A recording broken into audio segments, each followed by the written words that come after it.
ഞാൻ ഒരു പ്രാവശ്യമല്ലല്ലോ, പല പ്രാവശ്യം ഞാൻ പെരുന്നയിൽ പോയിട്ടുണ്ട്.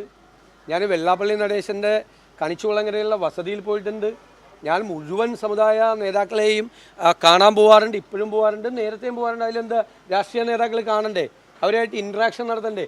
കഴിഞ്ഞ തെരഞ്ഞെടുപ്പിന് മുമ്പ് ശ്രീ ഉമ്മൻചാണ്ടിയും രമേശ് ചെന്നിത്തലയും ഉൾപ്പെടെയുള്ള ആളുകൾ എന്നോട് അഭ്യർത്ഥിച്ചനുസരിച്ചിട്ടാണ് ഞാൻ പെരുന്നയിൽ പോയി അദ്ദേഹത്തെ കണ്ടത്. അതിനെന്താ കുഴപ്പം?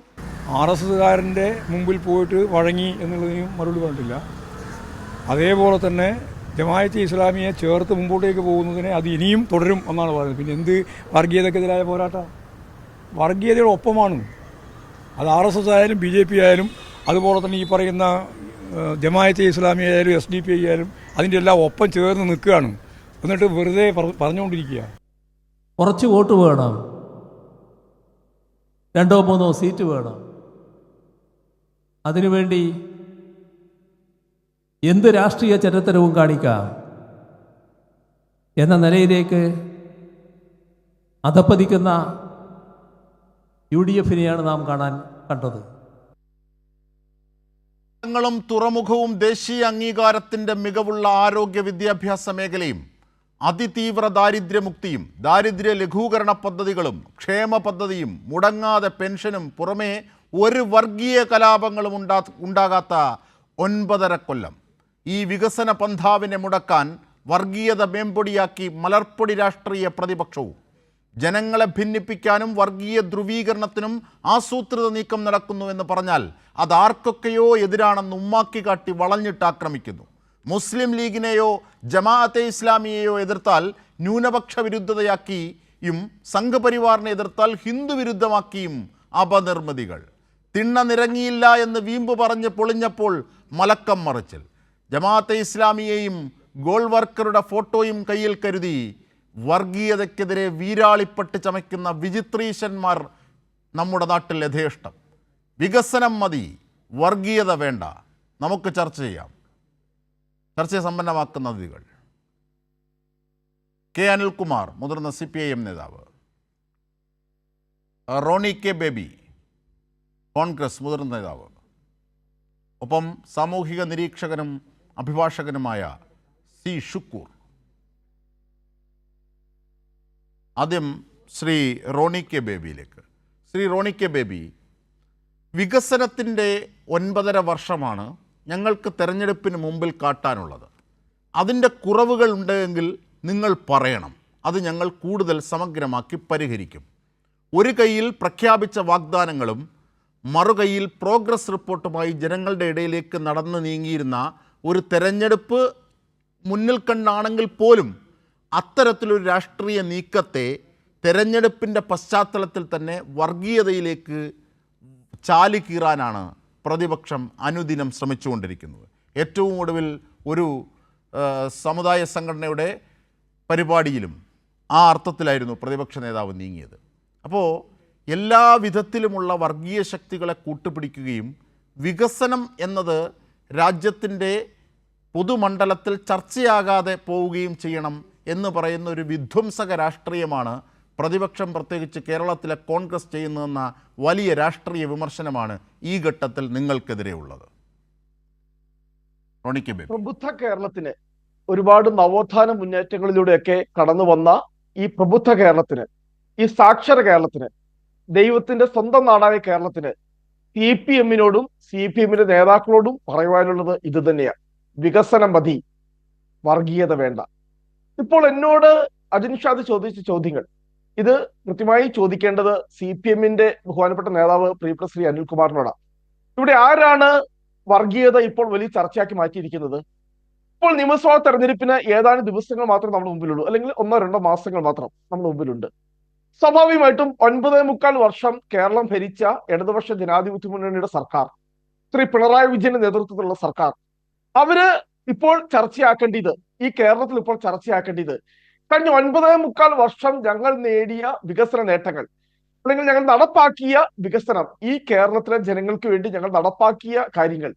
പക്ഷെ അത് ചർച്ചയാകാതെ ഈ തുടരെ ഈ വർഗീയതയുമായി ബന്ധപ്പെട്ട വിവാദങ്ങൾ ഇവിടെ കത്തിച്ചു വിടുന്നത് ആരാണ്? CPM അല്ലേ? ഞാൻ ഇവിടെ കൃത്യമായി ചോദിക്കട്ടെ, ഏതെങ്കിലും ഉത്തരവാദപ്പെട്ട ഒരു കോൺഗ്രസ് നേതാവിന്റെ ഭാഗത്തു നിന്നും ഏതെങ്കിലും ഒരു വർഗീയ പരാമർശം ഈ കഴിഞ്ഞ ഒരു വർഷത്തിനകം അല്ലെ 6 മാസത്തിനകം അല്ലെ 2 മാസത്തിനകം ഉണ്ടായതായി ചൂണ്ടിക്കാണിക്കാനായിട്ട് സാധിക്കുമോ? പകരം ഈ ജനുവരി 20 ദിവസത്തിനുള്ളിൽ തന്നെ, ഇപ്പോൾ ജനുവരി നമ്മൾ 19 തീയതിയാണ്, ഈ 20 ദിവസത്തിനകം തന്നെ AK ബാലന്റെ പ്രസ്താവന നമ്മൾ കണ്ടു, അതുപോലെ മന്ത്രി സജി ചെറിയാന്റെ പ്രസ്താവനയെ കണ്ടു. ഈ ഒരു പ്രസ്താവനയും CPM-ന്റെ ഒരു നേതാവും തള്ളിക്കളയുന്നില്ല. അത് എന്താണ് CPM എന്നത് കൂടി വിശദീകരിച്ചു പോകണം. സൂപ്പർഫിഷ്യലായി ഉപരിപ്ലവമായി സ്പർശിച്ചു പോകരുത്. എന്താണ് അവർ പറഞ്ഞ വർഗീയത, എന്താണ് വർഗീയതയായി നിങ്ങൾ കണ്ടത് എന്നത് കൂടി പരാമർശിച്ച് കടന്നു പോകണം. നമുക്ക് ചോദിക്കാമല്ലോ. ഞാൻ 2025 നടത്തിയ പരാമർശങ്ങളിലേക്കൊന്നും ഞാൻ പോകുന്നില്ല. മലപ്പുറവുമായി ബന്ധപ്പെട്ട് മുഖ്യമന്ത്രി പത്രസമ്മേളനത്തിൽ പറഞ്ഞത്, അതിനുശേഷം ദ ഹിന്ദു ദിനപത്രത്തിൽ മുഖ്യമന്ത്രി നടത്തിയ അഭിമുഖത്തില് അതുമായി ബന്ധപ്പെട്ട് പറഞ്ഞ കാര്യങ്ങൾ, ഞാൻ അതിലേക്കൊന്നും പോകുന്നില്ല. ഈ 2026 മാത്രം 1-2 സംഭവങ്ങൾ ഞാൻ ചൂണ്ടിക്കാട്ടാം. ജനുവരി മാസം 2-ാം തീയതിയാണ് ബഹുമാനപ്പെട്ട ശ്രീ വെള്ളാപ്പള്ളി നടേശൻ SNDP യോഗം സെക്രട്ടറി, അദ്ദേഹം മാറാടുമായി ബന്ധപ്പെട്ട് ഒരു പരാമർശം നടത്തി. അതിനെ സ്വാഭാവികമായിട്ടും തള്ളി പറയേണ്ട ഉത്തരവാദിത്വം CPM-നുണ്ട്. പക്ഷെ CPM അത് തള്ളി പറഞ്ഞില്ല. 4 ദിവസത്തിന് ശേഷം CPM-ന്റെ സമുന്നതനായ നേതാവ് ശ്രീ AK ബാലൻ അതിനെ എൻഡോഴ്സ് ചെയ്യുക മാത്രമല്ല, UDF അധികാരത്തിൽ വന്നാൽ ജമാഅത്തെ ഇസ്ലാമി ആയിരിക്കും കേരളത്തിൽ ആഭ്യന്തര വകുപ്പ് ഭരിക്കുക എന്നൊരു വിവാദമായ ഒരു പ്രസ്താവന അദ്ദേഹം നടത്തിയിട്ടുണ്ടായി. എന്ത് പശ്ചാത്തലത്തിലാണ് AK ബാലനെ പോലെയുള്ള തലമുതിർന്ന പരിണതപ്രജ്ഞനായിട്ടുള്ള ഒരു CPM നേതാവ് അങ്ങനെ ഒരു പ്രസ്താവന നടത്തിയത്? ഇതിനുശേഷം 2 ദിവസം കഴിഞ്ഞ് ബഹുമാനപ്പെട്ട കേരള ജമാഅത്തെ ഇസ്ലാമിക്കെതിരെ പറഞ്ഞതാണോ അതോ അദ്ദേഹം ജമാഅത്തെ ഇസ്ലാമിക്കെതിരെ പറയട്ടെ, അതിന് അദ്ദേഹത്തിന് എല്ലാ അവകാശമുണ്ട്. പക്ഷേ UDF അധികാരത്തിൽ വന്നാൽ ജമാഅത്തെ ഇസ്ലാമി ആയിരിക്കും കേരളത്തിലെ ആഭ്യന്തര വകുപ്പ് കൈകാര്യം ചെയ്യുക എന്നൊരു പ്രസ്താവന ആരെ സന്തോഷിപ്പിക്കാൻ വേണ്ടി നടത്തിയത്? ഇതുപോലെയുള്ള പ്രസ്താവനകൾ നടത്തുന്നതാരാ? RSS BJP സംഘപരിവാറുക. ഞാൻ കൃത്യമായ ഒരു ഉദാഹരണം ചൂണ്ടിക്കാട്ടാം. ഇതിനു മുമ്പ് നടന്ന ഗുജറാത്ത് തെരഞ്ഞെടുപ്പ്, ഈ തെരഞ്ഞെടുപ്പിലായിരുന്നു തൊട്ടുമുമ്പ് വളരെ വാശിയേറി നടന്ന തെരഞ്ഞെടുപ്പ്. കോൺഗ്രസ് ജയിക്കാൻ പോകുന്നു എന്ന എല്ലാ പ്രവചനങ്ങളും വരിക.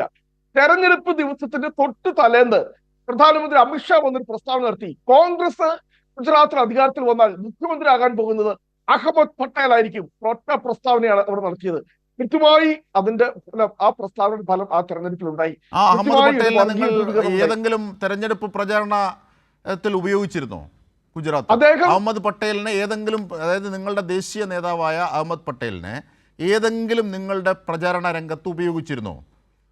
രാഹുൽ ഗാന്ധി അടക്കം പോയ ഈ പല വിധത്തിൽ നിങ്ങളുടെ ദേശീയ നേതാക്കന്മാരൊക്കെ പോയ ഗുജറാത്തിലെ തെരഞ്ഞെടുപ്പ് വേദിയിൽ അഹമ്മദ് പട്ടേലിനെ നിങ്ങൾ ഉപയോഗിച്ചിരുന്നോ? എന്തുകൊണ്ടാണ് നിങ്ങൾ ഉപയോഗിക്കാതിരുന്നത്? ഞാൻ കൃത്യമായി എന്റെ മറുപടി പറയാം. അദ്ദേഹത്തിന്റെ ഉത്തരവാദിത്വം എന്താണ്? അദ്ദേഹം ഇപ്പോൾ ബഹുമാനപ്പെട്ട ശ്രീ KC വേണുഗോപാൽ ചുമതല വഹിക്കുന്നത് പോലെ അദ്ദേഹം സംഘടനാ ചുമതല AICC ജനറൽ സെക്രട്ടറി ആയിരുന്നു. കൂടാതെ ഞാൻ കൃത്യമായി പറയാം, അന്ന് കോൺഗ്രസ് പ്രസിഡന്റ് ആയിരുന്ന ശ്രീമതി സോണിയാഗാന്ധിയുടെ പൊളിറ്റിക്കൽ സെക്രട്ടറി ആയിരുന്നു ശ്രീ അഹമ്മദ് പട്ടേൽ. അതായിരുന്നു അദ്ദേഹത്തിന്റെ ഉത്തരവാദിത്വം. അദ്ദേഹം ഗുജറാത്തിലെ തെരഞ്ഞെടുപ്പ് അദ്ദേഹം ഗുജറാത്തുകാരനായിരുന്നു. ആ തെരഞ്ഞെടുപ്പ് കോർഡിനേറ്റ് ചെയ്ത് അതിനെ മുഴുവൻ ചുക്കാൻ വഹിച്ചത് ഇതേ ഉത്തരവാദിത്തമുള്ള KC വേണുഗോപാലാണല്ലോ ഇന്ന് രാഹുൽ ഗാന്ധിയുടെ വേദിയിൽ തൊട്ടടുത്തിരുന്നത്. മറ്റേ K സുധാകരനെ അപ്പുറത്തേക്ക് മാറ്റിയിരുത്തി രാഹുൽ ഗാന്ധി ഇരുന്ന ആ വേദിയില്ലേ ഇന്നിപ്പോ? ആ വേദിയിൽ തൊട്ടടുത്ത് KC വേണുഗോപാൽ ഉണ്ടായിരുന്നല്ലോ. അല്ല, അപ്പോൾ KC വേണുഗോപാൽ അല്ലല്ലോ കേരളത്തിലെ തെരഞ്ഞെടുപ്പ് ക്യാമ്പയിനെ നയിക്കുന്നത്. അദ്ദേഹം സംഘടനാ ചുമതല ജനറൽ സെക്രട്ടറി എന്ന നിലയിൽ ബാക്കിയുള്ള നേതാക്കന്മാർക്ക് ഇതുമായി ബന്ധപ്പെട്ട എല്ലാ ഫെസിലിറ്റീസും ചെയ്തു കൊടുക്കുക. അതാണ് പാർട്ടി കൃത്യമായി തന്നെ ഓരോ റോളും കൃത്യമായി ഡിഫൈൻ ചെയ്തിട്ടുണ്ട്. പക്ഷെ അഹമ്മദ് പട്ടേലിന്റെ പേര് വളരെ തന്ത്രപൂർവ്വം മോദി അവിടെ വലിച്ചഴിച്ച് കൊണ്ടുവന്നത് പോലെയാണ് ഇവിടെ ഇപ്പോൾ AK ബാലൻ. ജമാഅത്തെ ഇസ്ലാമിയെ എതിർത്തത് അല്ലേ? ജമാഅത്തെ ഇസ്ലാമി നിങ്ങളുമായുള്ള കൂട്ടുകെട്ട് അത് തെരഞ്ഞെടുപ്പിലെത്തിയാൽ അവർ ആഭ്യന്തരം കൈകാര്യം ചെയ്യുന്ന രീതിയിലുള്ള കുൽസിത വർഗീയ നീക്കങ്ങൾ ഉള്ളവരാണ് ജമാഅത്തെ ഇസ്ലാമി, അവരെയാണ് UDF കൂട്ടിയത് എന്ന് പറഞ്ഞാൽ അത് അഹമ്മദ് പട്ടേലിന്റെ കാര്യത്തിൽ BJP പറയുന്നത് പോലെയാണ് എന്നാണ് നിങ്ങൾ കാണുന്നത് അല്ലേ? അല്ല, AK ബാലൻ എന്ന നേതാവിന് ജമാഅത്തെ ഇസ്ലാമിക്കെതിരെ പറയുവാനുള്ള അവകാശമുണ്ട്. അദ്ദേഹത്തിന്റെ പൊളിറ്റിക്കൽ സ്റ്റാൻഡ് വെച്ച് അദ്ദേഹം പറയാം. പക്ഷേ UDF അധികാരത്തിൽ കൃത്യമായി എന്റെ അഭിപ്രായം പറയുന്ന ആളാ. പക്ഷേ UDF അധികാരത്തിൽ വന്നാൽ ആഭ്യന്തര വകുപ്പ് കൈകാര്യം ചെയ്യുന്നത് ഞാനൊരു ഒറ്റ ചോദ്യം ചെയ്യുക. 30 വർഷം. ശരി, അടുത്ത പോയിന്റിലേക്ക് അത് മനസ്സിലായി, കൺവിൻസ്ഡ് ആണ്. ശരി. അതിനുശേഷം 2 ദിവസം കഴിഞ്ഞപ്പോൾ ബഹുമാനപ്പെട്ട കേരളത്തിലെ മുഖ്യമന്ത്രി പത്രസമ്മേളനം നടത്തിയുണ്ടായി. ഞങ്ങളൊക്കെ സ്വാഭാവികമായിട്ടും പ്രതീക്ഷിച്ചത് അദ്ദേഹം കേരളത്തിന്റെ മുഖ്യമന്ത്രിയാണ്. AK ബാലന്റെ പ്രസ്താവന അദ്ദേഹം തള്ളിപ്പറയും എന്നാണ് നമ്മൾ പ്രതീക്ഷിച്ചത്.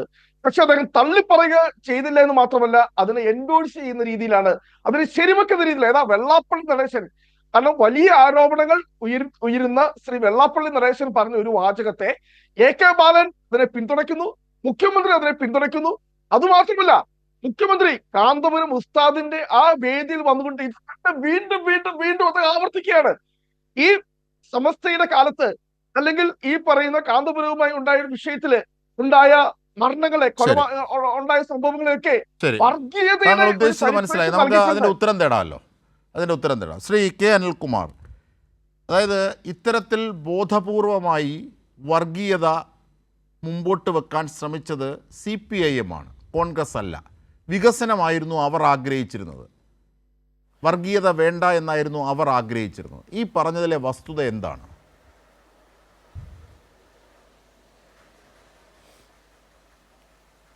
കേരളത്തിലെ ഒരു ഗവൺമെൻറ് പ്രകടന പത്രിക 600 എണ്ണം മുന്നോട്ട് വെച്ചു, 580 എണ്ണം നടപ്പാക്കി എന്ന് നിയമസഭയിൽ പ്രോഗ്രസ് കാർഡുമായി വന്ന ഏക മുഖ്യമന്ത്രിയുടെ പേര് പിണറായി വിജയനാണ്. നാളിതുവരെ ആ അവകാശവാദത്തെ ഒരു ഘട്ടത്തിലും ചോദ്യം ചെയ്യാൻ UDF-നായിട്ടില്ല. ആ ഗവൺമെൻറ് 9.5 കൊല്ലം പൂർത്തിയായി 10ാം കൊല്ലത്തിലേക്ക് കടന്നു. ഈ നിയമസഭാ സമ്മേളനത്തോടെ അടുത്ത പ്രോഗ്രസ് കാർഡ് വരും. അപ്പോൾ നിങ്ങൾ 9 പ്രോഗ്രസ് കാർഡുകൾ ലഭ്യമാണ്.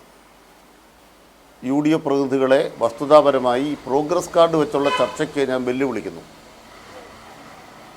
വർഗീയത വേണ്ട, വികസനം മതി. അപ്പോൾ നമ്മൾ ചെയ്യേണ്ട കാര്യം എന്താണ്? വികസനത്തിലേക്ക് ചർച്ച കൊണ്ടുവരണം. വികസനത്തിലേക്ക് ചർച്ച കൊണ്ടുവരുമ്പോൾ കഴിഞ്ഞ തദ്ദേശ തെരഞ്ഞെടുപ്പിലാകട്ടെ ലോക്സഭാ തെരഞ്ഞെടുപ്പിലാകട്ടെ ഞങ്ങൾ വികസനം തന്നെയാണ് ചർച്ച ചെയ്തത്.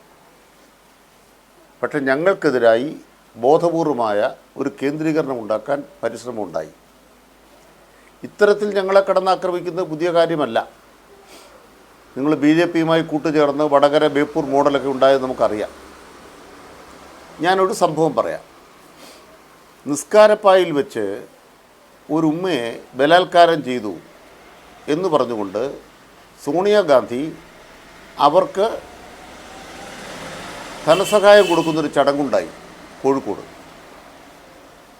ആ കേസിലെ പ്രതിയായി മാറിയ പയ്യനെ, ബിനു എന്ന് പറയുന്ന ചെറുപ്പക്കാരനെ, ഇസ്ലാമിക തീവ്രവാദത്തിൻ്റെ അന്നത്തെ കൺകണ്ട രൂപമായിരുന്ന NDF സംഘം വെട്ടിക്കൊന്നു. ഒരു കാര്യം, സോണിയാഗാന്ധിയാണ് അവർക്ക് ഇത് കൊടുക്കുന്നത്. അതിനുശേഷം വന്ന വസ്തുത എന്താണ്? അപ്രകാരം ഒരു സംഭവമേ ഉണ്ടായിട്ടില്ല. ആ ഉമ്മ പിന്നീട് വ്യക്തമാക്കി, എന്നെ ഇപ്രകാരം പറയാൻ നിർബന്ധിച്ചതാണ്. പക്ഷെ പാവപ്പെട്ട ഒരു DYFI ചെറുപ്പക്കാരൻ്റെ ജീവൻ പോയെന്ന് മാത്രമല്ല, ഒരു തെരഞ്ഞെടുപ്പിൽ മുഴുവൻ വർഗീയമായി നിസ്കാരപ്പായ അതിലൊരു ഉമ്മ. ആലോചിച്ച് നോക്കൂ. പക്ഷേ ഖുറാൻ്റെ മറവിൽ സ്വർണം കടത്തിയെന്ന് KM ഷാജി നിയമസഭയിൽ പറഞ്ഞപ്പോൾ ഖുറാൻ പോലൊരു വിശുദ്ധ ഗ്രന്ഥം RSSകാർക്ക് ഇഷ്ടപ്പെടുന്ന വിധം ഖുറാൻ്റെ മറവിൽ സ്വർണം കടത്തിയെന്ന് KM ഷാജി നിയമസഭയിൽ പറഞ്ഞപ്പോൾ ഈ ജമാഅത്തെ ഇസ്ലാമിക്കോ അതേപോലുള്ള തീവ്രവാദികൾക്കോ ഒരു വിഷമവും തോന്നിയിട്ടില്ല. നമ്മൾ കണ്ടല്ലോ ഒരു തൊടുപുഴയിലൊരു അധ്യാപകൻ്റെ കൈവെട്ടിയത്. ഖുറാൻ്റെ മറവിൽ സ്വർണം കടത്തിയെന്ന് ഒരാൾ പറഞ്ഞാൽ ഒരു അധ്യാപകൻ 10-20 കുട്ടികൾക്ക് പരീക്ഷാ പേപ്പർ ഇടുന്നതാണോ? ഇതാണോ പ്രധാനപ്പെട്ട കുറ്റകൃത്യം? അപ്പോൾ വികാരമെന്ന് പറയുന്നത് സീസണലാണ്, രാഷ്ട്രീയ താല്പര്യത്തിന് ഉപയോഗിക്കലാണ്. ആ ഉപയോഗത്തിൻ്റെ ഭാഗമായി ന്യൂനപക്ഷ വർഗീയതയുടെ ഭാഗമായ കടന്നാക്രമണം കമ്മ്യൂണിസ്റ്റ് പാർട്ടിക്കെതിരെ നടത്തുന്നു എന്നുള്ളതാണ് പ്രധാനപ്പെട്ട കാര്യം. ഇപ്പോൾ തലശ്ശേരി വർഗീയ കലാപം CPM ആണ് ഉണ്ടാക്കിയെന്ന് KM ഷാജി പറഞ്ഞു. KM ഷാജിയെ കോൺഗ്രസ്സുകാർ തിരുത്തിയോ? തലശ്ശേരി വർഗീയ കലാപം ഉണ്ടാക്കിയത് RSS ആണോ CPM ആണോ? RSSന് ഇതുപോലെ സന്തോഷിക്കാവുന്ന ഒരു പ്രസ്താവന വേറെ ഉണ്ടോ? ഇന്ത്യ രാജ്യത്ത് RSS പോലെ രാജ്യം മുഴുവൻ വർഗീയ കലാപം നടത്തുകയും ഈ കഴിഞ്ഞ ദിവസം പശുക്കടത്തിൻ്റെ പേരിൽ ആളെ കൊന്നു. ആ RSS തലശ്ശേരി വർഗീയ കലാപത്തോടു കൂടിയാണ് കേരളത്തിൽ ഇതിൻ്റെ ശത്രുതാപരമായ കടന്നാക്രമണം തുടങ്ങിയത് എന്ന ചരിത്രം. ആ ചരിത്രത്തെ CPM-നെ ആക്രമിക്കാൻ KM ഷാജി ഉപയോഗിക്കുമ്പോൾ KM ഷാജി ലീഗിൻ്റെ നേതാവ് മാത്രമല്ല, UDF-ൻ്റെ നേതാവാണ്. അതേ ആൾ പറഞ്ഞു മതമല്ല മതമല്ല മതമല്ല പ്രശ്നം എന്നാര് പറഞ്ഞു? മതമാണ് മതമാണ് മതമാണ് മതമാണ് പ്രശ്നം. ഞങ്ങൾക്ക് മതമാണ് പ്രശ്നം. ആരാ പറയുന്നത്?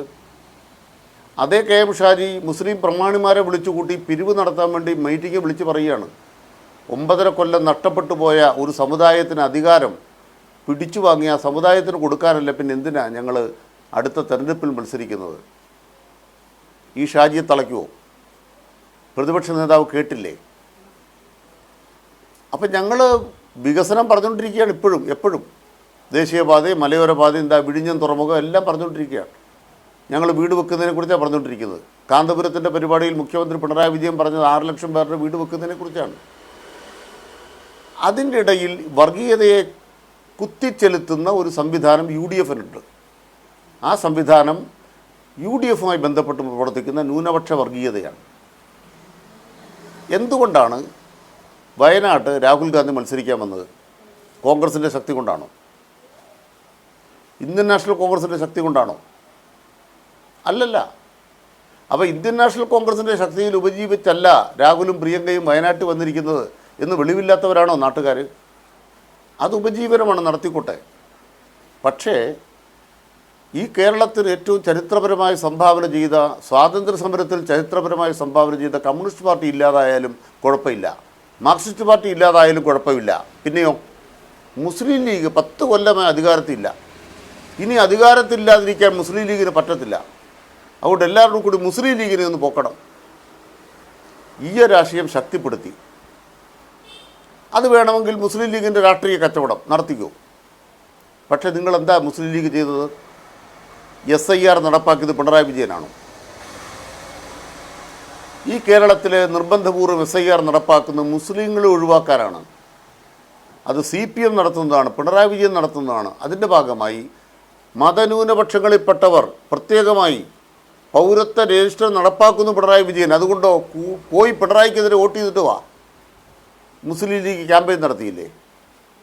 കേരള മുഖ്യമന്ത്രി പത്രസമ്മേളനത്തിൽ മുസ്ലിം ലീഗ് ഇങ്ങനെ നിന്ദ്യമായൊരു കാര്യം ചെയ്തു എന്ന് ചൂണ്ടിക്കാട്ടി. പ്രതിപക്ഷ നേതാവ് പ്രതികരിച്ചോ? എന്താ വീരാളിപ്പെട്ട് പുതച്ച് കിടക്കുമോ? എന്നാ ഇന്ന് മലപ്പുറത്ത് പോയി വീരാളിപ്പെട്ട് പുതച്ച് കിടക്കുകയാണോ മുസ്ലിം ലീഗിൻ്റെ മടയിൽ? ഞാൻ തൃക്കാക്കര തെരഞ്ഞെടുപ്പിന് ശേഷം BD സതീശൻ്റെ പ്രതികരണം കോൺഗ്രസ് പ്രതിനിധിയെ കേൾപ്പിക്കണം. ഞാനത് നോക്കിയിട്ട് കിട്ടിയില്ല, പക്ഷേ പ്രതികരണം ഞാൻ ഓർക്കുന്നുണ്ട്. ഞങ്ങൾക്ക് BJPയുടെ വോട്ട് കിട്ടി, SDP-യുടെ വോട്ട് കിട്ടി, എല്ലാവരുടെ വോട്ട് കിട്ടി തൃക്കാക്കര. അത് കഴിഞ്ഞ് നമ്മൾ പാലക്കാട് കണ്ടപ്പോൾ എന്താ കണ്ടത്? പാലക്കാടിൽ ആരുടെ വോട്ടാണ് കിട്ടാത്തത്? SDP-യുടെ ജാഥ വന്നില്ലേ? തള്ളിപ്പറഞ്ഞോ? ഇപ്പോൾ ജയിലിൽ കിടക്കുന്നയാൾ ജയിച്ചപ്പോഴത്തേക്കും വെൽഫെയർ പാർട്ടിയുടെ പ്രസ്താവന വന്നില്ലേ? അവരോടൊപ്പമുള്ള ചിത്രം വന്നില്ലേ? ആ വോട്ട് വേണമെന്നാണോ വേണ്ടെന്നാണോ? അത് മലപ്പുറത്ത് വന്നപ്പോൾ വെൽഫെയർ പാർട്ടി പറഞ്ഞു, അല്ലെങ്കിൽ ജമാഅത്ത് ഇസ്ലാം പറഞ്ഞു, ഞങ്ങളെ സംരക്ഷിക്കണം, ഞങ്ങൾ മതരാഷ്ട്രീയക്കാരല്ല എന്ന് VD സതീശനെ കൊണ്ട് പ്രസ്താവന ഇറക്കിപ്പിച്ചു.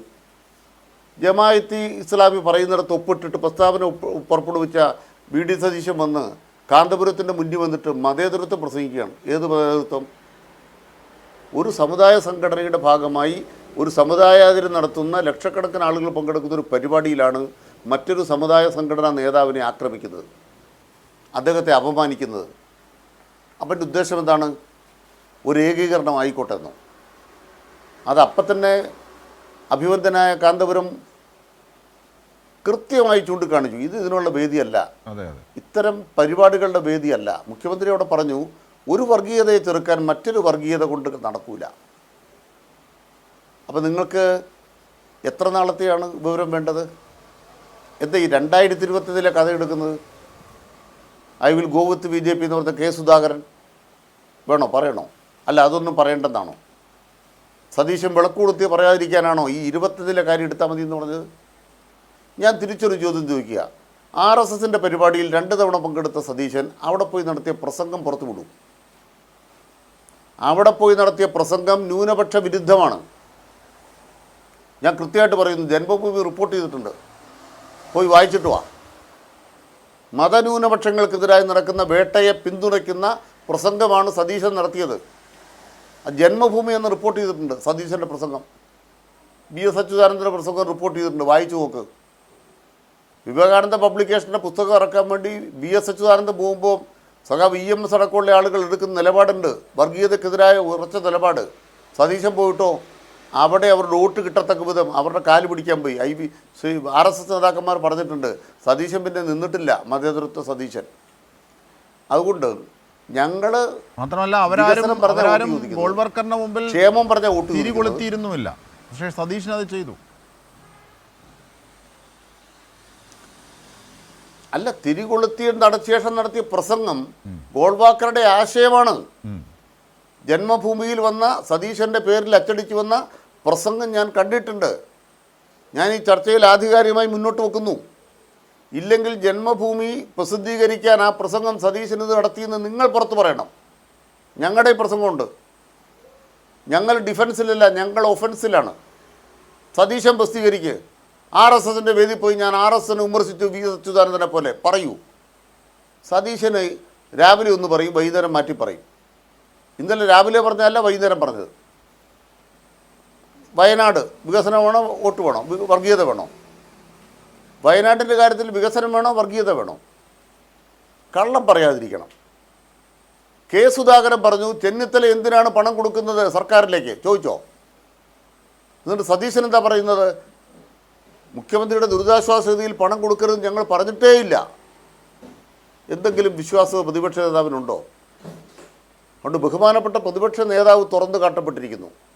ഒരു കാര്യം ഞങ്ങൾ പറയാൻ ആഗ്രഹിക്കുന്നു. ലോകസഭാ തെരഞ്ഞെടുപ്പിലെ ഞങ്ങളുടെ 20 MP സ്ഥാനാർത്ഥികളായിട്ട് മത്സരിച്ച് 20 പേര് ഇവർ പാർലമെൻറ്റിൽ പോയാൽ BJPക്കെതിരെ യുദ്ധം ചെയ്യും എന്ന് ബോധ്യമില്ലാത്ത നിഷ്കളങ്കരാണോ അവരെ തോൽപ്പിച്ചത്? വെറുതെ ഒരു തോൽവിയല്ലല്ലോ തോൽപ്പിച്ചത്. ഇപ്പോൾ ഇടതുപക്ഷത്തെ തീർത്ത് കളയാല്ലേ, കമ്മ്യൂണിസ്റ്റ് പാർട്ടി ഇല്ലാതാക്കി കളയാല്ലേ, അതിന് മുസ്ലിം ലീഗിന് എല്ലാ തരത്തിലുമുള്ള കുൽസിത പ്രവർത്തനം നടത്താമല്ലേ? അത് നിങ്ങൾ ലോകസഭ നടത്ത്. തദ്ദേശ തെരഞ്ഞെടുപ്പിൽ വന്നപ്പോഴോ മലപ്പുറത്ത് പ്രതിപക്ഷമില്ല. മലപ്പുറത്ത് പ്രതിപക്ഷം ഇല്ലാത്തത് മലപ്പുറത്ത് വികസനം ഇല്ലാത്തതുകൊണ്ടാണോ? മലപ്പുറത്തെ സ്കൂൾ നന്നാക്കാത്തതുകൊണ്ടാണോ? മലപ്പുറത്ത് കമ്മ്യൂണിസ്റ്റ് പാർട്ടിക്ക് 9.5 ലക്ഷം വോട്ട് കിട്ടിയിട്ടുണ്ട്. മുസ്ലിം ലീഗുകാർ മനസ്സിലാക്കിക്കോളണം, കോൺഗ്രസ്സുകാർ മനസ്സിലാക്കിക്കൊള്ളണം. CPMനും ഇടതുപക്ഷത്തിനും ഈ കേരളത്തിൽ ഏറ്റവും കൂടുതൽ വോട്ടുള്ള ജില്ല മലപ്പുറമാണ്. മലപ്പുറം എന്ന് മുഖ്യമന്ത്രി പറഞ്ഞു. മുഖ്യമന്ത്രി നാളെ മലപ്പുറത്ത് പറയും, മലപ്പുറത്തിൻ്റെ നന്മകൾ പറയും. അതുപോലെ മതരാഷ്ട്രീയത്തിൽ പെട്ടുപോകുന്ന അതിൻ്റെ കെടുതികൾ ഞങ്ങൾ പറയും. ആ കെടുതികൾ പറയുമ്പോൾ അവിടെ 9 ലക്ഷം മനുഷ്യർ, 10 ലക്ഷം മനുഷ്യർ ഈ പ്രസ്ഥാനത്തിൻ്റെ ഭാഗമായി പ്രസ്ഥാനത്തിന് വോട്ട് ചെയ്തു. ഈ ഒഴുക്കിനെതിരെ നീന്തി. അവിടെ അവിടുത്തെ ജില്ലാ പഞ്ചായത്തിൽ പ്രതിപക്ഷം ഇല്ലെങ്കിലും നല്ല നിലയ്ക്ക് ഒരു 9 ലക്ഷം വോട്ട് കേരളത്തിലാകെ കിട്ടി. 84 ലക്ഷത്തിൽ 9 ലക്ഷം അവിടെയാണ്.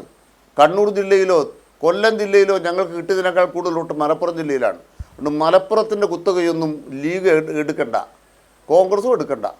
കോൺഗ്രസ് മലപ്പുറത്തിനെതിരായിരുന്നല്ലോ. കോൺഗ്രസ് മലപ്പുറം ഉണ്ടാകുന്നതിനെതിരായിരുന്നല്ലോ, ആ ജില്ല ഉണ്ടാക്കുന്നതിനെതിരായിരുന്നല്ലോ. നമുക്കറിയാമല്ലോ നിലപാടൊക്കെ. അതുകൊണ്ട് മലപ്പുറം എന്ന് പറഞ്ഞാൽ ഉടനെ നിങ്ങളാരും വികാരം കൊള്ളണ്ട. കൃത്യമായിട്ട് പറയാൻ ആഗ്രഹിക്കുന്നു, വർഗീയത വേണ്ട, വികസനം മതി. ഇതാണ് CPM നിലപാട്, ഇതാണ് കമ്മ്യൂണിസ്റ്റ് പാർട്ടിയുടെ നിലപാട്. പിന്നെ നിങ്ങളിത് മൊത്തക്കച്ചവടം നടത്തുന്നവർക്ക് ചില്ലറയായിട്ട് എവിടുന്നേലും ഒന്ന് കിട്ടിക്കഴിഞ്ഞാൽ ഉടനെ അയ്യോ മോങ്ങരുത്. ആ മൊത്തക്കച്ചവടക്കാരോട് മൊത്തക്കച്ചവടം അങ്ങ് നിർത്ത്. ഒരു വർഗീയതയ്ക്കും നിലനിൽപ്പില്ല എന്ന് വിശ്വസിക്കുന്നവരാണ് ഞങ്ങൾ. തീർച്ചയായും. Shri advocate C. ഷുക്കൂർ, ശ്രീ ഷുക്കൂർ, ഈ കാസർഗോഡ് ജില്ലയുടെ കാര്യം മാത്രം താങ്കളത് ഫേസ്ബുക്കിൽ പോസ്റ്റ് ചെയ്യുകയും ചെയ്തു. കാസർഗോഡ് ജില്ലയിൽ ഒരു വൈസ് പ്രസിഡൻ്റ് സ്ഥാനം പോലും കോൺഗ്രസ്സിന് ഷെയർ ചെയ്യാൻ മടിച്ച് ഉള്ള ലീഗിൻ്റെ പ്രവർത്തികൾ മാത്രമല്ല, അതിനു മുമ്പ് തെരഞ്ഞെടുപ്പ് വേളയിൽ പറഞ്ഞ കാര്യങ്ങൾ മതമാണ് പ്രശ്നം എന്ന് ആവർത്തിക്കുകയും മുസ്ലിം സമുദായത്തിന് നഷ്ടപ്പെട്ട 9.5 കൊല്ലം വീണ്ടെടുക്കാനുള്ളതാകണം ഇനിയുള്ള ഭരണം എന്ന് പറഞ്ഞ KM ഷാജിയുടെ അതേ പിന്തുടർച്ച അവിടെയും കണ്ടത് അടക്കം വിമർശനങ്ങൾക്ക് കാരണമാക്കി താങ്കളുടെ ഫേസ്ബുക്കിൽ പോസ്റ്റ് ചെയ്തു. യഥാർത്ഥത്തിൽ ഇത്തരം വർഗീയമായ ധ്രുവീകരണം UDFനുള്ളിൽ നടക്കുന്നു, മുസ്ലിം ലീഗ് നടത്തുന്നു, കോൺഗ്രസ് അതിന് ചൂട്ടുപിടിക്കുന്നു. ഇതിനെ വിമർശിക്കുമ്പോൾ അത് ഒരു സമുദായത്തെ, ന്യൂനപക്ഷ സമുദായത്തെ വിമർശിക്കുന്നതാണ് എന്ന രീതിയിൽ അതിനെയും വോട്ട് കച്ചവടത്തിന് ഉപയോഗിക്കുന്ന രീതി അതാണിപ്പോൾ കണ്ടുവരുന്നത്. വലിയ അപകടകരമായ നീക്കം. അതൊരു പക്ഷേ താങ്കളുടെ പോസ്റ്റിൽ അത് വിശദീകരിക്കുകയും ചെയ്തിട്ടുണ്ട്. ശ്രീ ഷുക്കൂർ. ഈ കാസർഗോഡിന്റെ വടക്കേ ഭാഗം, കാസർഗോഡ് മഞ്ചേശ്വരം നിയോജക മണ്ഡലം നമ്മളൊരു സ്പെസിമിനായി എടുത്ത് പഠിച്ചു കഴിഞ്ഞാൽ ഉം. അവിടെ ബി ജെ പിയുടെ വളർച്ച തുടങ്ങുന്നതൊരു പശ്ചാത്തലം എന്ന് പറയുന്നത് മുസ്ലിം ലീഗിന്റെ വളർച്ചയോടൊപ്പമാണ് ബി ജെ പി അവിടെ വളരുന്നത്. തീർച്ചയായും. നമ്മള് 1980-കൾക്ക് മുമ്പത്തെ മഞ്ചേശ്വരം കാസർഗോഡ് മണ്ഡലങ്ങൾ പരിശോധിച്ചാൽ അവിടെ എല്ലാ സെക്യുലർ പാർട്ടികളിലും വലിയ തോതിൽ മുസ്ലിം സമുദായത്തിൽ അംഗങ്ങൾ ഉണ്ടായിരുന്നു. സോഷ്യലിസ്റ്റ് പാർട്ടികളിലുണ്ടായിരുന്നു, കോൺഗ്രസിലെ വിവിധ വിഭാഗങ്ങളിലുണ്ടായിരുന്നു, CPI ഉണ്ടായിരുന്നു, അതിനുശേഷം അത് ജനതാദളിൽ ഉണ്ടായിരുന്നു. എല്ലാ പാർട്ടികളിലും മുസ്ലിം സമുദായത്തിലെ പ്രാമാണികരായ നേതാക്കൾ ഉണ്ടായിരുന്നു. CPM കമ്മ്യൂണിസ്റ്റ് പാർട്ടിയിൽ ഉണ്ടായിരുന്നു. കമ്മ്യൂണിസ്റ്റ് പാർട്ടി ഇപ്പോഴും വലിയ ഒരു വിഭാഗം ജനങ്ങൾ കമ്മ്യൂണിസ്റ്റ് പാർട്ടിയിൽ ആ ഭാഗത്തുണ്ട്. എന്നാൽ ഒരു ഘട്ടത്തിൽ ഐരാമറയും അതുപോലെ തന്നെ രാമണ്ണരൊക്കെ സുബ്ബറാവും ഒക്കെ മഞ്ചേശ്വരം പൊളിറ്റിക്സിൽ നിറഞ്ഞു നിൽക്കുന്നതിന് ശേഷം പിന്നെ അവിടെ മുസ്ലിം ലീഗിന്റെ നേതാക്കൾ സജീവ രാഷ്ട്രീയം കൈയടക്കുകയും മുസ്ലിം ലീഗ് മഞ്ചേശ്വരത്തെ പ്രധാനപ്പെട്ട പാർട്ടിയാവുകയും ചെയ്തു. അപ്പോൾ സംഭവിച്ചത് ഈ സെക്യുലർ പാർട്ടികളിൽ തന്നെ സോഷ്യലിസ്റ്റ് പാർട്ടികളിലും കോൺഗ്രസ് പാർട്ടിയിലും CPIയിലും ഒക്കെ ഉണ്ടായിരുന്ന മുസ്ലിം സമുദായത്തിലെ ആൾക്കാരെ മുഴുവൻ മുസ്ലിം ലീഗ് മുസ്ലിം ഏകീകരണ നിലയിൽ ആ പാർട്ടികളിലേക്ക് ക്ഷണിക്കാൻ തുടങ്ങി. വലിയ തോതിൽ സെക്യുലർ പാർട്ടികളിൽ പ്രവർത്തിച്ചിരുന്ന മുസ്ലിം സമുദായത്തിൽ ജനിച്ച അംഗങ്ങൾ ലീഗിന്റെ ഭാഗമായി പ്രവർത്തിക്കാൻ തുടങ്ങി. ഇപ്പോഴും അവിടുത്തെ മുസ്ലിം ലീഗിന്റെ പല ആൾക്കാരും അവരുടെ പശ്ചാത്തലം പരിശോധിച്ച സോഷ്യലിസ്റ്റ് പാർട്ടി പ്രവർത്തിച്ചവരുണ്ട്, കോൺഗ്രസ് എസ് പ്രവർത്തിച്ചവരുണ്ട്, CPI പ്രവർത്തിച്ചവരുണ്ട്. അവരൊക്കെ മുസ്ലിം ലീഗിലേക്ക് ഏകീകരിക്കപ്പെട്ട സമയത്ത് ഇതര കോൺഗ്രസിലടക്കം CPIയിലടക്കം ഉണ്ടായിരുന്ന മുസ്ലിം നേതാക്കൾ ഒഴിച്ച് ബാക്കിയുള്ള സമുദായത്തിൽപ്പെട്ട, പ്രത്യേകിച്ച് ഹിന്ദു സമുദായത്തിൽപ്പെട്ട പ്രവർത്തകര് ഈ മുസ്ലിം സമുദായത്തിലെ അംഗങ്ങൾ മുഴുവൻ ലീഗിലേക്ക് വന്ന സമയത്ത് ഒരു റിഫ്ലക്ഷൻ എന്നത്, കൗണ്ടർ ആക്ഷൻ എന്നതുപോലെ അല്ലെങ്കിൽ കൗണ്ടർ റിഫ്ലക്ഷൻ എന്നതുപോലെ അവർ പിന്നെ ഉണ്ടാക്കിയ ചോയ്സ് എന്ന് പറയുന്നത് അവരൊരിക്കലും ആ സെക്യുലർ പാർട്ടിയിൽ നിൽക്കുകയല്ല ചെയ്തത്, മറിച്ച് അവർ BJPയിലേക്ക് പോവുകയാണ് ചെയ്തത്. അതൊരു കാസർഗോഡിന്റെ ചരിത്രം പരിശോധിച്ചാൽ BJP വളരുന്നതിന് പ്രധാനപ്പെട്ട ഒരു കാരണം, നേരത്തെ ജനസംഘവും BJP ഒക്കെ വലിയ തോതിൽ ഉണ്ടായിരുന്ന ഘട്ടത്തിൽ പോലും ഈ കാസർഗോഡ് മഞ്ചേശ്വരം ഭാഗത്ത് അവർക്ക് സ്വാധീനിക്കാൻ കഴിഞ്ഞില്ല. മറിച്ച് മുസ്ലിം ലീഗ് ശക്തിപ്പെടുകയും മുസ്ലിം സമുദായത്തിലെ മുഴുവൻ അംഗങ്ങളും രാഷ്ട്രീയമായി ലീഗിന്റെ തണലിലേക്ക് വരികയും ചെയ്തതിനു ശേഷമാണ് BJP വലിയ തോതിൽ അവിടെ ശക്തിപ്പെടുന്നതും വർഗീയ കലാപങ്ങളൊക്കെ ഉണ്ടാകുന്നത്. ഈ ഒരു പശ്ചാത്തലത്തിൽ നിന്ന് വേണം നമ്മൾ ഇന്നത്തെ ഈ ബഹുമാനപ്പെട്ട മന്ത്രി സജി ചെറിയാന്റെ പ്രസ്താവനയെ നമ്മൾ കാണേണ്ടത്. കാസർഗോഡ് മുനിസിപ്പാലിറ്റിയിൽ 39 അംഗങ്ങളാണ് ആകെ ഉള്ളത്. എനിക്കൊരു സമയം തരണം. ഈ 39 അംഗങ്ങളിൽ 22 പേര് മുസ്ലിം ലീഗിന്റെ ബാനർ ജയിച്ചവർ, കോണി ചിഹ്നത്തിൽ ജയിച്ചവരാണ്. അതിൽ ഒരാള് ദളിത് SC വിഭാഗത്തിൽ പെടുന്നയാൾ, സംവരണ സീറ്റ് ജയിച്ചയാളും, ബാക്കി 21 പേര് മുസ്ലിം സമുദായത്തിൽപ്പെട്ടവരുമാണ്. ഈ 39-ൽ 22 കഴിഞ്ഞാൽ ബാക്കി 17 സീറ്റാണ് സെക്യുലർ പാർട്ടികൾക്കും BJPക്കും കൂടി ഉള്ളത്. അതിൽ CPM-ഉം കോൺഗ്രസും 5 സീറ്റ് എടുക്കുകയാണ്. 3 LDFന് കിട്ടുന്നു, 2 കോൺഗ്രസിന് കിട്ടുന്നു, 12 സീറ്റ് BJPക്ക് കിട്ടുന്നു. വലിയ തോതിൽ ഹിന്ദു ഭൂരിപക്ഷമുള്ള പ്രദേശങ്ങളിൽ BJP ഒറ്റയ്ക്ക് ജയിക്കുന്നു, മുസ്ലിം ഭൂരിപക്ഷമുള്ള പ്രദേശങ്ങളിൽ ലീഗ് ജയിക്കുന്നു. ഈ 2 കൂട്ടർ തിങ്ങിപ്പാർക്കുകയോ അല്ലെങ്കിൽ കുറച്ചും ഹിന്ദു സ്വാധീനമുള്ള പ്രദേശങ്ങളിൽ മാത്രമാണ് സെക്യുലർ പാർട്ടികളായ CPM-നും കോൺഗ്രസിനോട് ജയിക്കാൻ കഴിഞ്ഞത്. ഈ ഒരു ഘട്ടം വന്നപ്പോൾ അവിടെ മുനിസിപ്പാലിറ്റി വലിയ അഴിമതിയാണ്, വലിയ കൊള്ളയാണ്, വലിയ ഇൻകം ഉണ്ടായിട്ട് പോലും കേരളത്തിൽ ഏറ്റവും പിന്നോക്കം നിൽക്കുന്ന മുനിസിപ്പാലിറ്റിയാണ് കാസർഗോഡ്. ആ കാസർഗോഡ് റോഡിന്റെ ശോചനാവസ്ഥ നമുക്കറിയാം, തെരുവ് വിളക്കുകളുടെ ശോചനാവസ്ഥ അറിയാം, ബസ് സ്റ്റാൻഡ് ശോചനാവസ്ഥ എല്ലാം നമുക്ക് കണ്ട. എന്നാലും വർഗീയമായ ജനങ്ങളെ സംഘടിപ്പിച്ച ഒറ്റ കാരണം കൊണ്ട് മറ്റ് സെക്യുലർ പാർട്ടികൾക്ക് ആ പ്രദേശങ്ങളിൽ കടന്നെല്ലാം കഴിയാത്ത രീതിയിലേക്ക് വർഗീയമായി വേർതിരിക്കപ്പെട്ട ഒരു സാഹചര്യമുണ്ട്. അവിടെ ഒരു ഇലക്ഷനിൽ മുസ്ലിം യൂത്ത് ലീഗിന്റെ സ്റ്റേറ്റ് വൈസ് പ്രസിഡന്റ്, മുസ്ലിം യൂത്ത് ലീഗിന്റെ സ്റ്റേറ്റ് പ്രസിഡന്റ് എന്ന് പറയുന്നത് മുനവ്വർ ശിഹാബ് തങ്ങളാണ്. അദ്ദേഹത്തിന് തൊട്ടു താഴെയുള്ള ആളാണ് അഷ്റഫ് ഇടനീർ എന്ന് പറയുന്ന യൂത്ത് ലീഗിന്റെ നേതാവ്. അയാള് ഒരു വാർഡ് ഇലക്ഷൻ കൺവെൻഷനിൽ പ്രസംഗിക്കുന്നത് നമ്മുടെ സ്ഥാനാർത്ഥി നിസ്കരിക്കുകയും നോമ്പ് നോക്കുകയും ചെയ്യുന്നയാളാണ്, അതുകൊണ്ട് നിങ്ങളെല്ലാവരും അവർക്ക് വോട്ട് ചെയ്യണം. ആ വീഡിയോ ഞാനിന്ന് എൻ്റെ ഫേസ്ബുക്കിൽ പോസ്റ്റിൽ അപ്ലോഡ് ചെയ്തിട്ടുണ്ട്. അപ്പൊ നമ്മൾ മനസ്സിലാക്കേണ്ടത് മതത്തെ ഈ ഇങ്ങനെ വർഗീയമായി ചേർത്തിരിക്കുന്നത് മാത്രമല്ല, അവിടുത്തെ ഒരു വാർഡിൽ, ഞാൻ 12-ാം വാർഡില് മുസ്ലിങ്ങൾക്ക് ഭൂരിപക്ഷം ടോട്ടൽ വോട്ടർമാർ എണ്ണത്തിൽ നിന്ന് മുസ്ലിങ്ങൾ കുറച്ച് കുറയുമെന്ന് വന്നപ്പോൾ തൊട്ടപ്പുറത്തിൽ മുസ്ലിങ്ങൾ അധികമുള്ള വാർഡിൽ നിന്ന് 75ഓളം വോട്ട് ഈ 12ാം വാർഡിലേക്ക് കൂട്ടിച്ചേർത്തിട്ട് മുസ്ലിം ഭൂരിപക്ഷമുള്ള വോട്ട് ചോരി വരെ നടത്താൻ മുസ്ലിം ലീഗ് തയ്യാറായിട്ടുണ്ട്. ഇത് എനിക്ക് വിവരം മുഴുവൻ കിട്ടുന്നത് കോൺഗ്രസ് നേതാക്കളിൽ നിന്നാണ്. ബി ഫ്രാങ്ക്, എനിക്ക് ഒരു തർക്കവുമില്ലാതെ ഈ ഡാറ്റ മുഴുവൻ എനിക്ക് തന്നത് കാസർകോട്ടെ കോൺഗ്രസ് പാർട്ടിയുടെ ഉത്തരവാദപ്പെട്ട നേതാക്കളാണ്. CPIM അല്ലെങ്കിൽ എൻ്റെ കൂടെ പ്രവർത്തിക്കുന്ന വേറൊന്നും ആളല്ല, കോൺഗ്രസിന്റെ നേതാക്കൾ, ബഹുമാനപ്പെട്ട കോൺഗ്രസ് പ്രതിനിധികൾ പറയുന്നു, നിങ്ങൾ കാസർകോട്ടെ മുനിസിപ്പാലിറ്റിയിലെ കോൺഗ്രസ് നേതാക്കളോട് സംസാരിച്ചാൽ നിങ്ങൾക്ക് മനസ്സിലാവും കോൺഗ്രസ് പാർട്ടിയിലെ ആൾക്കാർ എന്ത് പ്രതിസന്ധിയാണ് അവിടെ നേരിടുന്നത്. മാത്രമല്ല കോൺഗ്രസ്സുകാർ പറഞ്ഞു BJPനെ തടക്കാൻ മതപരമായി ഹിന്ദു മുസ്ലിം വൈര്യം നിലനിർത്തിക്കൊണ്ട് വളരുകയാണ് BJP. ആ BJPയുടെ വളർച്ച തടയാൻ വേണ്ടിയിട്ട് വൈസ് ചെയർമാൻ സ്ഥാനം, ചെയർമാൻ ഒരു ലേഡിയാണ്, മുസ്ലിം ലീഗുകാരിയാണ്. വൈസ് ചെയർമാൻ 22 സീറ്റ് 39 22 മുസ്ലിം ലീഗിന് ഒറ്റക്കുണ്ട്. 2 സീറ്റ് കോൺഗ്രസ് ജയിച്ചിട്ടുണ്ട്. ആ ഒരു വൈസ് ചെയർമാൻ സീറ്റ് മുസ്ലിം അല്ലാത്ത ഒരു സമുദായത്തിൽ എന്ന നിലയിൽ ഹിന്ദു സമുദായത്തിൽപ്പെട്ട 2 പേരാണ് കോൺഗ്രസിന് ജയിച്ചത്. ഞാൻ ഇവിടെ മതം പറയല്ല, ക്ലാരിറ്റിക്ക് വേണ്ടി പറയാണ്. ആ മുസ്ലിം അല്ലാത്ത ഒരാൾക്ക് നിങ്ങൾ വൈസ് ചെയർമാൻ സ്ഥാനം കൊടുത്താൽ ഭാവിയിൽ BJP ഉണ്ടാക്കാൻ ശ്രമിക്കുന്ന മതധ്രുവീകരണത്തെ നമുക്ക് തടയാൻ കഴിയും. ശക്തമായി കോൺഗ്രസിന്റെ DCC പ്രസിഡന്റ് ആവശ്യപ്പെട്ടു, ബഹുമാനപ്പെട്ട കാസർഗോഡ് MP ഉണ്ണിത്താൻ ആവശ്യപ്പെട്ടു, സംസ്ഥാന തലത്തിൽ പല നേതാക്കളോട് ചർച്ച ചെയ്തു. പക്ഷേ മുസ്ലിം ലീഗ് ഒരു ഇഞ്ച് വിട്ടുവീഴ്ചക്ക് തയ്യാറായില്ല. അവിടെ മുസ്ലിം ലീഗിന്റെ ആളിനെ ചെയർമാൻ ആവണം, വൈസ് ചെയർമാൻ ആവണം. ഒരു BJPയുടെ വളർച്ച തടയാനെങ്കിലും മുസ്ലിം സമുദായത്തിൽ പിറക്കാത്ത ഒരാൾക്ക് വൈസ് ചെയർമാൻ സ്ഥാനം കൊടുക്കാൻ പോലും ലീഗ് കൂട്ടാക്കിയില്ല. അത് മതപരമായി പരമാവധി ധ്രുവീകരണം ഉണ്ടാക്കി. വീണ്ടും ആ മതധ്രുവീകരണം എക്കാലത്ത് നിലനിർത്തിക്കൊണ്ട് മനുഷ്യനെ തമ്മിലകറ്റുന്ന കൃത്യമായ രാഷ്ട്രീയമാണ് മുസ്ലിം ലീഗ് കാസർഗോഡ്, പ്രത്യേകിച്ച് മുനിസിപ്പാലിറ്റി അടക്കമുള്ള പ്രദേശങ്ങൾ നടത്തുന്നത്. ഇവിടെയും കഴിഞ്ഞില്ല. ഈ ഷാജിയുടെ പ്രസംഗത്തെ കുറിച്ച് നമ്മൾ പറയും. ഷാജി ഇത് മാത്രമല്ല, ഷാജി പ്രസംഗിക്കുന്ന വളരെ അപകടകരമായ ഒരു കാര്യം. ഷാജി തന്നെ പറയുന്നത് NDF, ജമാഅത്തെ ഇസ്ലാമി പോലുള്ള സംഘടനകളോട് നേരത്തെ എടുത്ത അത്രമാത്രം ശക്തമായ വിയോജിപ്പ് നമ്മൾ കാണിക്കേണ്ടതില്ല. അത് ശരിയാണ്.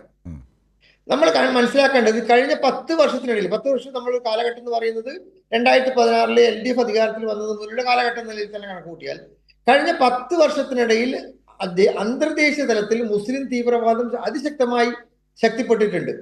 ബംഗ്ലാദേശ് എന്ന് പറയുന്നത് നമ്മുടെ തൊട്ടപ്പുറത്തെ രാജ്യം, നമ്മുടെ തന്നെ ബഹുമാനപ്പെട്ട നമ്മുടെ ഏറ്റവും പ്രിയങ്കരിയായി പ്രധാനമന്ത്രിയായിരുന്ന ഇന്ദിരാഗാന്ധി മുൻകൈ എടുത്ത് ബംഗ്ലാദേശ് എന്ന രാജ്യം 71 രൂപീകരിച്ചു. ആ സമയത്ത് നമ്മുടെ കോൺസെപ്റ്റ് അതൊരു മതേതര രാജ്യമാകണമെന്നാണ്. ആ ഭരണഘടന മതേതര രാജ്യം, അതായത് പാകിസ്ഥാനിലെ തിയോക്രാറ്റിക് രാജ്യത്തിൽ നിന്ന് വേർപെടുത്തി നമുക്ക് തൊട്ടപ്പുറത്ത് ഒരു മതേതര രാജ്യത്ത് ഇന്ദിരാഗാന്ധി അടക്കമുള്ള ഇന്ത്യൻ നേതാക്കൾ സംഭാവന നൽകി.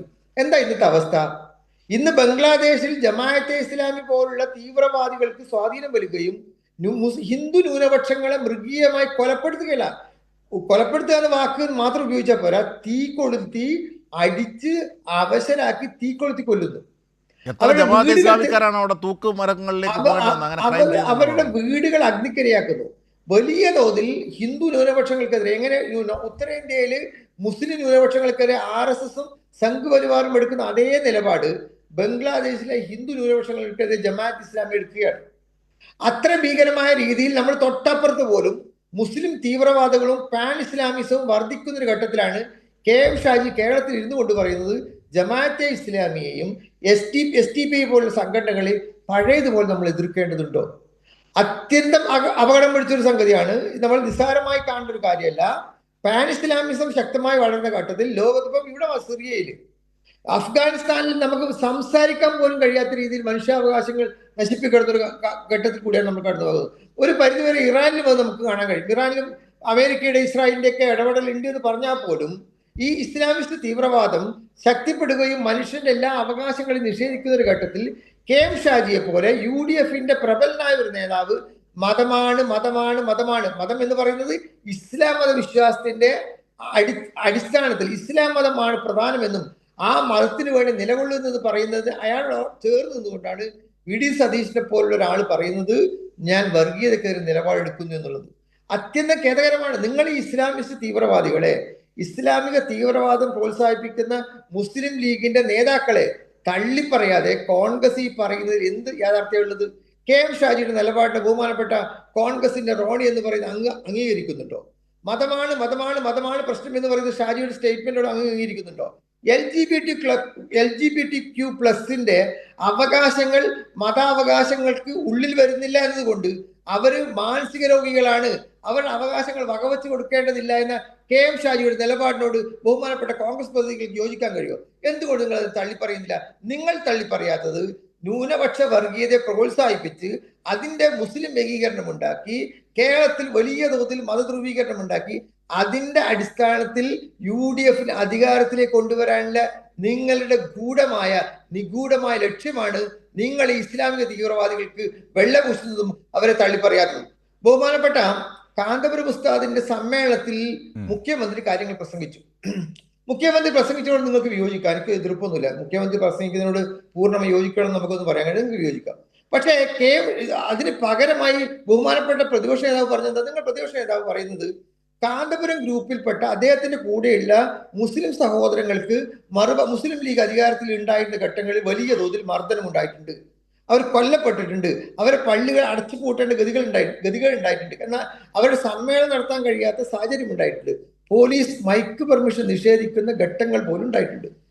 എന്നാൽ കഴിഞ്ഞ 10 വർഷക്കാലം ആ മുസ്ലിം സമുദായത്തിന്റെ അകത്തുള്ള ഒരു ഘടകമായ കാന്തപുരത്തിന്റെ ഗ്രൂപ്പുകാർക്ക് ഒരു തരത്തിലുള്ള ശല്യവും ഉണ്ടായിരുന്നില്ല. അതിന് കാരണം മുസ്ലിം ലീഗ് അധികാരത്തിലില്ല, മറിച്ച് കോൺഗ്രസ് CPM അധികാരത്തിലുള്ള സമയത്ത് എല്ലാ മനുഷ്യരോടും എല്ലാ സംഘടനകളോടും തുല്യമായ പരിഗണന നൽകിയിരുന്നു എന്നാണ് മുഖ്യമന്ത്രിയുടെ സ്റ്റേറ്റ്മെന്റ്.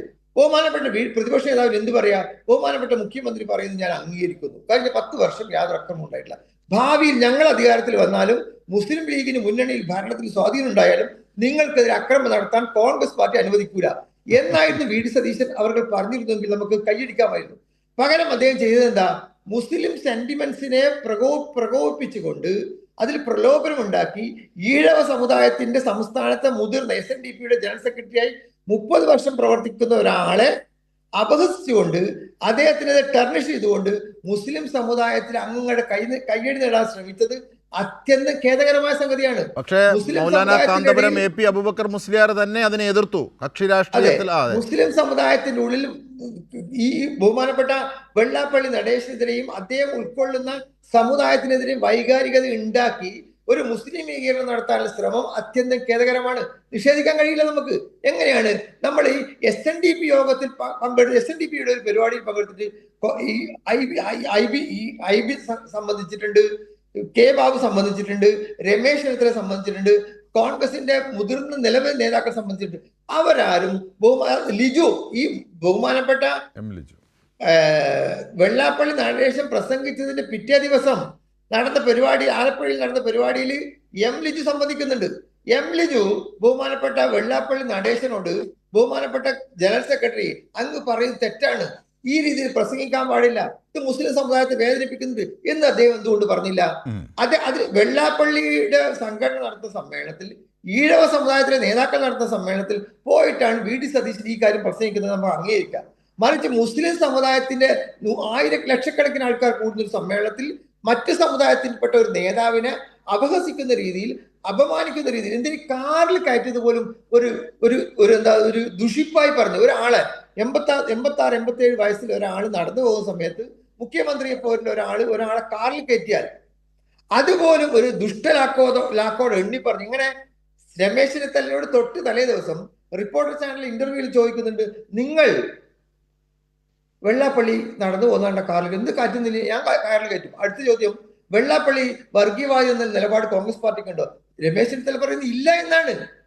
അതേ രമേശ് ചെന്നിത്തലയ്ക്ക് തൊട്ട് താഴെ വന്ന VD സതീശൻ പറയുന്നത് മുസ്ലിം സമുദായത്തിലെ നേതാക്കളുടെ സമ്മേളനത്തിൽ പോയി പങ്കെടുത്തുകൊണ്ട് വെള്ളാപ്പള്ളിയെ മോശക്കാരനായി ചിത്രീകരിക്കുന്നത് വർഗീയതയാണ്, വർഗീയമായ വിദ്വേഷം ഉണ്ടാക്കലാണ്, ഒരു നേതാവിന് ചേർന്ന കാര്യമല്ല.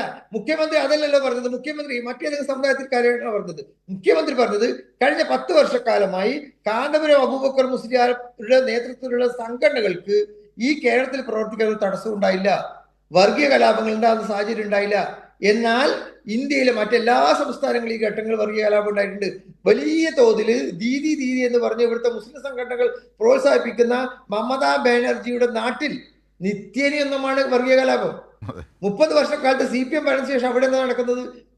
നമുക്ക് ഈ കാര്യം മനസ്സിലാക്കേണ്ടത്, ബഹുമാനപ്പെട്ട വെള്ളാപ്പള്ളി നടേശനായാലും കോൺഗ്രസിന്റെ നേതാക്കളായാലും മുസ്ലിം സമുദായത്തിനകത്ത് നടക്കുന്ന വർഗീയതയെ നിങ്ങൾ ചെറുതായി കാണരുത്. നിങ്ങൾക്ക് അടുത്ത ഇലക്ഷനിൽ വോട്ട് നേടാൻ ഈ വർഗീയത സഹായിക്കുമെങ്കിലും അത് കേരളത്തെ നശിപ്പിക്കുന്ന സാഹചര്യമുള്ളത്.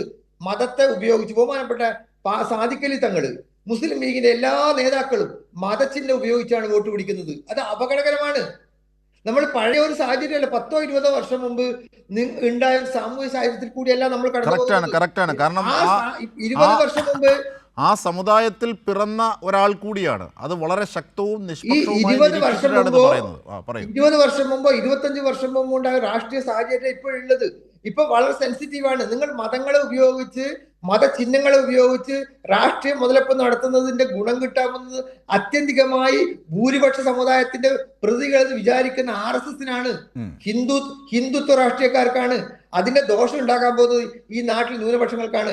ന്യൂനപക്ഷങ്ങളെ വൈകാരികമായി ഇളക്കി അവരുടെ പൊതുസമ്മേളനത്തിൽ പോയി ഹിന്ദു സമുദായത്തിൽ അല്ലെങ്കിൽ ഈഴവ സമുദായത്തിലെ നേതാവിനെ ഭള്ളു പറഞ്ഞ് അദ്ദേഹത്തെ ചെറുതാക്കി കാണിച്ച് വോട്ട് നേടാനുള്ള ശ്രമം അത്യന്തം അപലപനീയവും പ്രതിപക്ഷ നേതാവിന് ഒട്ടും ചേർന്നതല്ല എന്നാണ് എനിക്ക് പറയാൻ. തീർച്ചയായും. കാരണം ഈ പ്രതിപക്ഷ നേതാവ് നടത്തിയ ഈ നീക്കങ്ങൾ, 4 വോട്ടിന് വേണ്ടി നടത്തുന്ന ഈ നീക്കങ്ങൾ അടക്കമുള്ളവ, അത് കോൺഗ്രസ് മുഴുവൻ അതിന് ഒത്താശ ചെയ്ത്, ചില എതിർപ്പൊക്കെ കോൺഗ്രസിനുള്ളിൽ തന്നെ ഉണ്ട്, അത് ശരിയാണ്. പക്ഷേ എങ്കിൽ പോലും അങ്ങനെ ഉള്ള ഒരു നീക്കം, അത് സപ്തഭാഷാ സംഗമഭൂമിയായ കാസർഗോഡ് എങ്ങനെയാണ് BJP അതിൽ നിന്ന് നേട്ടമുണ്ടാക്കിയത് എന്നതടക്കമുള്ള ഉദാഹരണങ്ങൾ നിരത്തിയാണ് ശ്രീ ഷുക്കൂർ വക്കീൽ ഇക്കാര്യങ്ങൾ വിശദീകരിച്ചതെന്ന് മറക്കരുത്. ശ്രീ കോൺഗ്രസ് വക്താവ് ശ്രീ പ്രൊഫസർ റോണി കെ ബേബി, നോക്കൂ, ഇവിടെ എന്താണ് പ്രതിപക്ഷ നേതാവ് കാട്ടിയത്?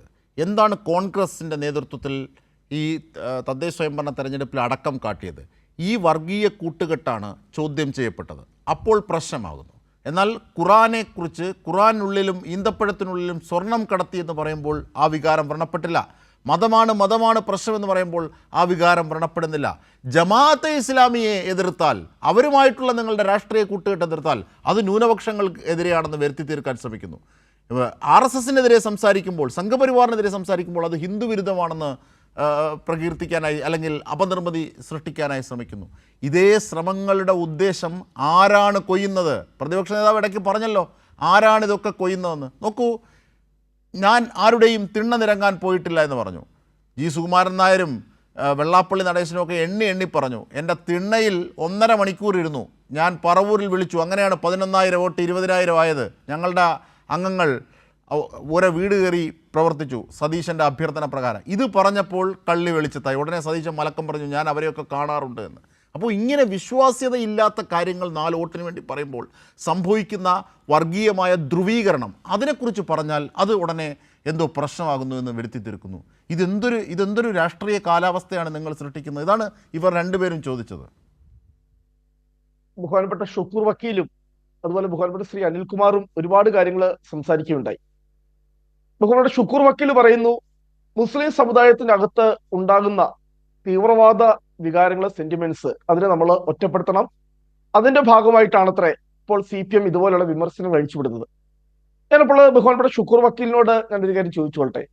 2009 അന്ന് CPMന്റെ സംസ്ഥാന സെക്രട്ടറി ആയിരുന്ന ശ്രീ പിണറായി വിജയൻ അബ്ദുൽ നാസർ മദനിയെ ആനയിച്ചു കൊണ്ടുവന്ന് അവിടെ വേദി പങ്കിട്ട ഒരു ചിത്രം, ഇടതുപക്ഷത്തിന്റെ സ്വതന്ത്ര സ്ഥാനാർത്ഥിയായി PDPയുടെയും LDFന്റെയും കൂടെ സ്വതന്ത്ര സ്ഥാനാർത്ഥി പൊന്നാനിയിൽ മത്സരിച്ച ഒരു ചിത്രം, അതൊക്കെ നമ്മുടെ ഓർമ്മയിലുണ്ട്. അബ്ദുൽ നാസർ മദനി എന്ന് തൊട്ടാണ് CPMന് വിശുദ്ധനായി മാറിയത്.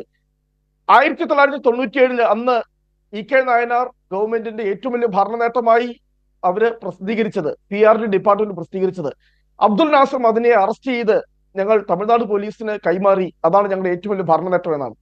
അപ്പോൾ കാലാകാലങ്ങളിൽ ഈ ന്യൂനപക്ഷ ഭൂരിപക്ഷ വർഗീയതയെ ആലിംഗനം ചെയ്ത ചരിത്രമാണ് CPMനുള്ളത്. ഇവിടുത്തെ യഥാർത്ഥ പ്രശ്നം എന്താ?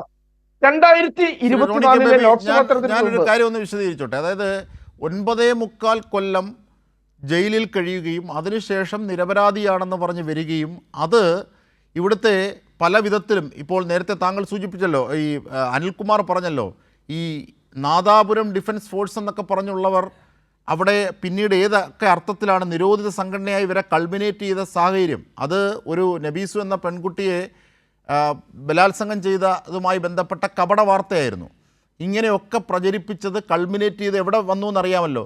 അപ്പോൾ സ്വാഭാവികമായും നിരപരാധിയായി 9.25 കൊല്ലം കഴിഞ്ഞതിന് ശേഷം എത്തിയ ഒരാളുടെ ആ അർത്ഥത്തിലുള്ള ഒരു ഷോക്ക് അബ്സോർബർ കൂടിയായിരുന്നു അവിടെ. കാരണം ഇത് മുസ്ലിം സമൂഹത്തിൽ വർഗീയതയും തീവ്രവാദവും വളർത്താൻ ഉതകുന്ന തരത്തിലേക്കുള്ള ഒരു സംഘടിത നീക്കമായി അബ്ദുൽ നാസർ മഅദനിയുടെ പേരിൽ രൂപം കൊള്ളുന്നു എന്നറിഞ്ഞപ്പോൾ ഉള്ള ഒരു ഇടപെടൽ കൂടിയായിരുന്നു അത്. സാമൂഹികമായി അങ്ങനെ ഒരു പരിപ്രേക്ഷ്യം കൂടി അതിനുണ്ട്. ഞാനതൊന്ന് ഓർമ്മിപ്പിച്ചതേ ഉള്ളൂ.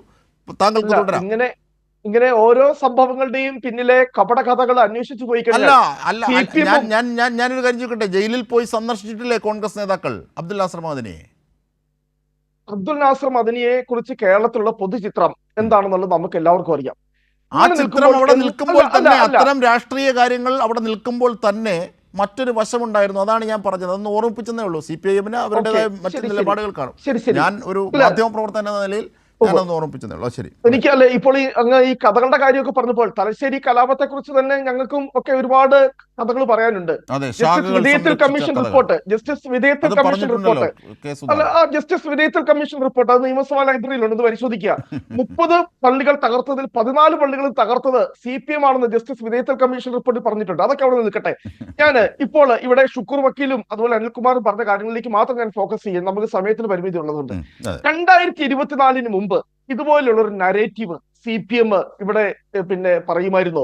അല്ലെങ്കിൽ മുസ്ലിം സമുദായം, അല്ലെ മുസ്ലിം സമുദായത്തിനുള്ളിലെ വർഗീയത, അല്ലെ അതുപോലെയുള്ള വിഷയങ്ങൾ, അല്ലെ KM ഷാജിയുടെ പ്രസ്താവന 6 മാസം മുമ്പ് ഇതേ മുസ്ലിം ലീഗിനെ LDF-ന്റെ ഭാഗമാക്കുവാൻ വേണ്ടി അന്ന് CPM-ന്റെ നേതാക്കൾ മത്സരിച്ച ചരിത്രമൊക്കെ ഇപ്പോൾ കൈരളി ടിവിയുടെ ആർക്കൈവ്സ് പരിശോധിച്ച് കഴിഞ്ഞാൽ കാണും. എത്ര തവണ ഓപ്പണായിട്ട് തന്നെ ഇന്ന് നിങ്ങൾ മുസ്ലിം ലീഗിനെ വർഗീയ സംഘടനയെ ചിത്രീകരിക്കുമ്പോൾ 6 മാസം മുമ്പ് നിങ്ങൾ പരിശോധിച്ചാൽ മതി. അന്ന് CPM-ന്റെ സംസ്ഥാന സെക്രട്ടറി ഉൾപ്പെടെ ഓപ്പണായി പറഞ്ഞതാണ്, സ്വാഗതം ചെയ്തുകൊണ്ട് മുസ്ലിം ലീഗിനെ. അപ്പോൾ ഈ 6 മാസം കൊണ്ടാണോ ഈ മുസ്ലിം ലീഗ് ഒരു വർഗീയ സംഘടനയെ മാറിയതെന്ന് CPM-ന് തോന്നിയത്? അതിലൊക്കെ ഫാക്ച്വൽ ഉണ്ട്. അതിന് മറുപടി പറയട്ടെ. ഞാൻ പറഞ്ഞത് ശ്രീ C. ഷുക്കൂർ വക്കീൽ പറഞ്ഞൊരു കാര്യം, കാസർഗോട്ടെ തദ്ദേശ സ്വയംഭരണ സ്ഥാപനത്തെ മുൻനിർത്തി ഷുക്കൂർ വക്കീൽ മുമ്പോട്ട് വെച്ചൊരു കാര്യം കോൺഗ്രസിന് പോലും നിഷേധിക്കപ്പെട്ടു. BJP-യുടെ വളർച്ചയെ തടയാൻ കോൺഗ്രസ് പോലും ഒരു മതേതര ഇടപെടലിന് നിന്നിട്ട് മുസ്ലിം ലീഗ് അതിന് കൂട്ടാക്കിയില്ല എന്ന കാര്യം അടക്കം, മുസ്ലിം ലീഗ് വോട്ട് പിടിച്ചതിൻ്റെ തെളിവ് സഹിതമുള്ള വീഡിയോ അടക്കമാണ് അദ്ദേഹത്തിൻ്റെ ഫേസ്ബുക്ക് പോസ്റ്റും. അദ്ദേഹം അതാണ് വിശദീകരിച്ചത്. അതുകൂടി റോണിക്ക് പരാമർശിക്കണം. അവിടെ ബഹുമാനപ്പെട്ട സുധാകർ ഷെട്ടി എന്നാണെന്ന് തോന്നുന്നു അദ്ദേഹത്തിന്റെ പേര്, അവിടുത്തെ ജില്ലാ പഞ്ചായത്തില് BJP ജയിച്ചുകൊണ്ടിരുന്ന ജില്ലാ പഞ്ചായത്ത് സീറ്റില് കോൺഗ്രസിന്റെ സുധാകർ ഷെട്ടി ജയിച്ചതും, അപ്പോൾ അവിടെ എല്ലാ സമുദായങ്ങൾക്കും സ്വാധീനമുള്ള മേഖലകളിൽ കോൺഗ്രസ് ജയിച്ചു വന്ന ചരിത്രമൊക്കെ കാസർഗോഡുണ്ട്. ഞാൻ വിശദാംശങ്ങളിലേക്ക് പോകുന്നില്ല. ഇപ്പോൾ ഒരു സമുദായം തിരിഞ്ഞുള്ള കാര്യമാണ് ഇവിടെ ചർച്ച ചെയ്തത്. അങ്ങനെയെങ്കിൽ കഴിഞ്ഞ നിയമസഭാ തെരഞ്ഞെടുപ്പില് മലപ്പുറം ജില്ലയിൽ CPM മത്സരിപ്പിച്ച സ്ഥാനാർത്ഥികളുടെ പേര് ഞാൻ വായിക്കാം. Sulaiman Haji, KT Abdul Rahman, Dibona Nasar, KP Musthafa, TK Rasheed Ali, P Abdul Rahman, AP Abdul Wahab, Niyas Pulikkalath, KT Jaleel, PV Anvar, V Abdul Rahman, Gafoor Lillys, NA Muhammad Kutty, ഇനിയുണ്ട് നമുക്ക് പേരുകൾ പറയാനായിട്ട്. ഇപ്പോൾ CPM എന്ത് മാനദണ്ഡമാണ് മലപ്പുറം ജില്ലയിലെ സ്ഥാനാർത്ഥികളെ നിർണയിച്ച് സ്വീകരിച്ചത്? ഈ മതേതര പാർട്ടി എന്ന് പറയുന്ന CPM-ന് നിങ്ങൾക്ക് എത്ര ഈ ഒരു പറഞ്ഞിട്ടില്ലെന്നാണ് പറയുന്നത്? ജമാഅത്തെ ഇസ്ലാമിയെ എതിർത്താൽ എങ്ങനെയാണ് മുസ്ലിം സമുദായത്തെ എതിർക്കുന്നാവുമെന്നാണ് CPM ചോദിക്കുന്നത്. താങ്കൾ ഈ ദിവസം മുഴുവൻ രാമായണം വായിച്ചിട്ട് സീതാരാമന്റെ ആരാണെന്ന് ചോദിക്കുന്നത്. ഇവിടുത്തെ യഥാർത്ഥ പ്രശ്നം എന്താണ്? ഇപ്പോൾ മുസ്ലിം ലീഗിനെ ചാരി മുസ്ലിം സമുദായത്തെ ആക്രമിച്ചുകൊണ്ട് ഒരു ഭൂരിപക്ഷ വർഗീയ കാർഡ് ഇറക്കാൻ വേണ്ടിയാണ് ഇവിടെ CPM ശ്രമിക്കുന്നത്.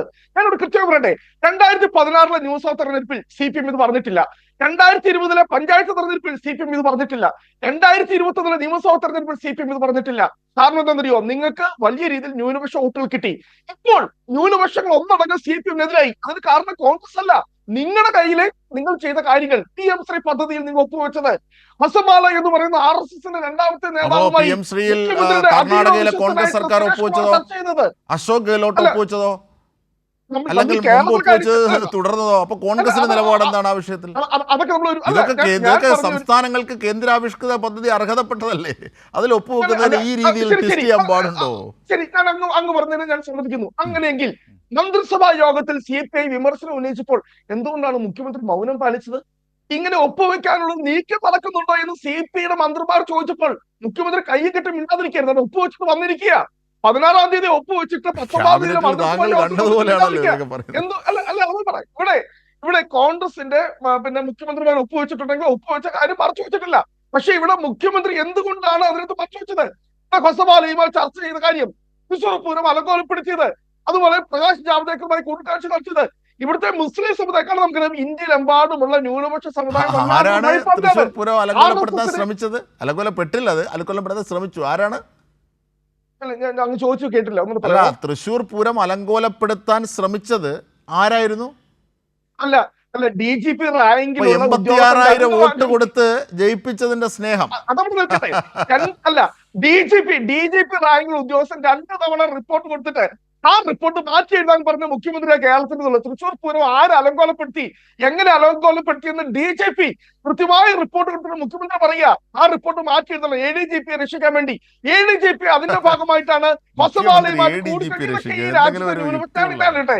കോൺഗ്രസ് ഇവിടെ പറയേണ്ട കാര്യം. ഈ നാട്ടിലെ മതന്യൂനപക്ഷങ്ങൾ, ഈ ഇന്ത്യ മഹാരാജ്യത്തെ മതന്യൂനപക്ഷങ്ങൾ വല്ലാതെ ഭയപ്പാടിലാണ് ഈ RSS വിഷയത്തിൽ. അപ്പോൾ ഇവിടെ CPM RSSമായി കൂട്ടുചേരുന്നു, BJPയുമായി കൂട്ടുചേരുന്നു. RSSന്റെ അജണ്ട തന്നെ. ഞാൻ ഒറ്റ കാര്യം ചോദിക്കട്ടെ, ഇവിടെ കാറിൽ കയറ്റിയ കാര്യം പറഞ്ഞു, വെള്ളാപ്പള്ളി നടേശനെ കാറിൽ കയറ്റിയതിനെ VD സതീശൻ വിമർശിച്ചു. VD സതീശൻ ഇവിടെ വലിയ വർഗീയതയ്ക്ക് വേണ്ടിയാണ് ലക്ഷ്യം വെച്ചാണ് ചെയ്തത്. ചോദിക്കട്ടെ, ബിനോയ് വിശ്വം ആരാ? ബിനോയ് വിശ്വം കോൺഗ്രസ് നേതാവാണോ? ആ ബിനോയ് വിശ്വമല്ല പറഞ്ഞത് വെള്ളാപ്പള്ളി നടേശനെ കണ്ടാൽ കൈകൂപ്പി നമസ്കരിക്കും. പക്ഷെ എന്റെ കാറിൽ ഞാൻ വെള്ളാപ്പള്ളി നടേശനെ കയറ്റത്തില്ല. ചെന്നിത്തല പറഞ്ഞതോ എന്റെ കാറിൽ കയറ്റുമെന്ന്? ചെന്നിത്തല കമ്മ്യൂണിസ്റ്റ് പാർട്ടിക്കാരനാണോ? കാറിൽ കയറ്റുമെന്ന് രമേശ് പറഞ്ഞു ഒരു സ്വകാര്യ ചാനലിന്റെ ഇന്റർവ്യൂവിൽ പറഞ്ഞു, ഞാൻ എൻ്റെ കാറിൽ വെള്ളാപ്പള്ളിയല്ല എല്ലാവരെയും കയറ്റും എന്ന് പറഞ്ഞു. മാത്രമല്ല വെള്ളാപ്പള്ളി നടേശൻ വർഗീയവാദി അല്ല, അദ്ദേഹത്തിൻ്റെ വോട്ട് പിടിച്ചിട്ടുണ്ടെന്ന് വ്യക്തമായി അസന്നിഗ്ധമായി ചെന്നിത്തല പറഞ്ഞു. അതായത് ഈ ദിവസങ്ങളിൽ തന്നെ, ഈ വിവാദ ദിവസങ്ങളിൽ തന്നെ പറഞ്ഞു. അതുകൊണ്ടാണ് ആ ചോദ്യം ആ സ്വകാര്യ ചാനലിലെ മാധ്യമപ്രവർത്തകൻ ചോദിച്ചത്, അത് പറയുകയും ചെയ്തു. കോൺഗ്രസ് പാർട്ടിയുടെ ഔദ്യോഗിക നിലപാട്, കോൺഗ്രസ് പാർട്ടി ഞാൻ പറയാം, ഞാൻ കോട്ടയം ജില്ലക്കാരനാണ്, എനിക്ക് വല്ലാണ്ട് വേദനിച്ചൊരു കാര്യം പറയാം. വെള്ളാപ്പള്ളി നടേശൻ കോട്ടയത്ത് വന്നിട്ട് പറഞ്ഞു കോട്ടയം ജില്ലയിൽ ഒരു പ്രബല സമുദായമാണ്, അവരാണ് ഇവിടുത്തെ വിദ്യാഭ്യാസ സ്ഥാപനങ്ങൾ മുഴുവൻ കൈയടക്കി വെച്ചിരിക്കുന്നത്, മുഴുവൻ അവരാണ് ഇതുകൊണ്ട് ആനുകൂല്യങ്ങൾ. കാരണം ഇവിടുത്തെ കത്തോലിക്ക സഭ എത്രമാത്രം വലിയ പ്രയത്നങ്ങളിലൂടെയാണ് ഇവിടെ വിദ്യാഭ്യാസ സ്ഥാപനങ്ങൾ പറ്റിവരുത്തിയെന്ന് എല്ലാവർക്കും അറിയാം. പക്ഷെ ഇത് കത്തോലിക്ക സഭ ചെയ്ത വലിയ കുറ്റകരമായി മാറിയോ? ഞാൻ എന്തിന്റെ ഭാഗമായിട്ടാണ് വെള്ളാപ്പള്ളി നടേശൻ കോട്ടയത്ത് വന്നുകൊണ്ട് കത്തോലിക്ക സഭയെ വിമർശിക്കുന്നു, മലപ്പുറത്ത് എന്തുകൊണ്ട് വെള്ളാപ്പള്ളി ചെയ്യുന്നതിനോ പറയുന്നതിനോ ഒന്നും അവരാരും ഓൺ ചെയ്യുന്നില്ല. എല്ലാ കാര്യങ്ങളെയും ഒരു സമുദായ നേതാവ് എന്ന നിലയിൽ അദ്ദേഹത്തെ അംഗീകരിക്കുകയും ബഹുമാനിക്കുകയും ചെയ്യുന്നു. എന്നതിനപ്പുറത്തേക്ക് അവരുടെ സമുദായത്തിൻ്റെ സംഘടനാ പ്രവർത്തനത്തിൻ്റെ ഭാഗമായി വെള്ളാപ്പള്ളി നടേശൻ പറയുന്ന കാര്യങ്ങളെല്ലാം കമ്മ്യൂണിസ്റ്റ് പാർട്ടിയോ അല്ലെങ്കിൽ വേറെ ഏതെങ്കിലും പാർട്ടികളോ ഓൺ ചെയ്യാനാവുമോ? എന്തൊരു വർത്തമാനമാണ് റോണി കെൽബി. നിങ്ങൾ ഓൺ ചെയ്യേണ്ട, പക്ഷെ നിങ്ങൾ ഒരു കാര്യം ചെയ്യണം, ഇങ്ങനെയുള്ള ആളുകൾക്ക് പൊതു സ്വീകാര്യത കിട്ടുന്ന നടപടികൾ നിങ്ങളുടെ ഭാഗത്തുണ്ടാകരുത്. നിങ്ങൾ അവർ വളരെ ഓപ്പണായി പ്രോത്സാഹിപ്പിക്കുന്നു. വ്യക്തമാണ്, താങ്കളുടെ നിലപാട് വ്യക്തമാണ്. ശ്രീ കെ അനിൽകുമാർ, ഇപ്പോൾ 2021 വരെ ഇല്ലാത്ത ഒരു മനംമാറ്റം, ഒരു ഡീവിയേഷൻ നിങ്ങൾക്ക് സംഭവിക്കുന്നു. അത് ന്യൂനപക്ഷ വിരുദ്ധമാണ്, അതിൽ ന്യൂനപക്ഷങ്ങൾ മൊത്തം നിങ്ങളിൽ നിന്നകന്നു. അപ്പോൾ അത് കോമ്പൻസേറ്റ് ചെയ്യാൻ നിങ്ങൾ മറ്റ് മാർഗങ്ങൾ തേടുകയാണ്. ഇതാണ് നറേഷൻ കോൺഗ്രസിൻ്റേത്.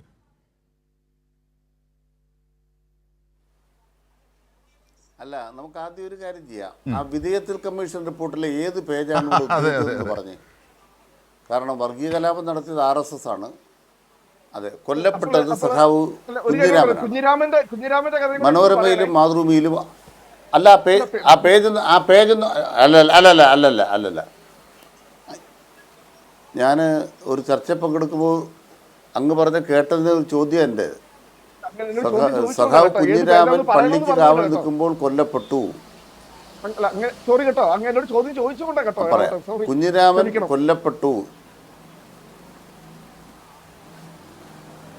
അല്ല, CPIM ജനസംഘം സംഘർഷത്തിൽ കുഞ്ഞിരാമൻ കൊല്ലപ്പെട്ടു എന്ന് മനോരമ എഴുതി, മാതൃഭൂമി എഴുതി. എൻ്റെ തെളിവുണ്ട്. മലയാള മനോരമയും മാതൃഭൂമിയും CPMന് വേണ്ടി കള്ളെഴുതുകയല്ലോ.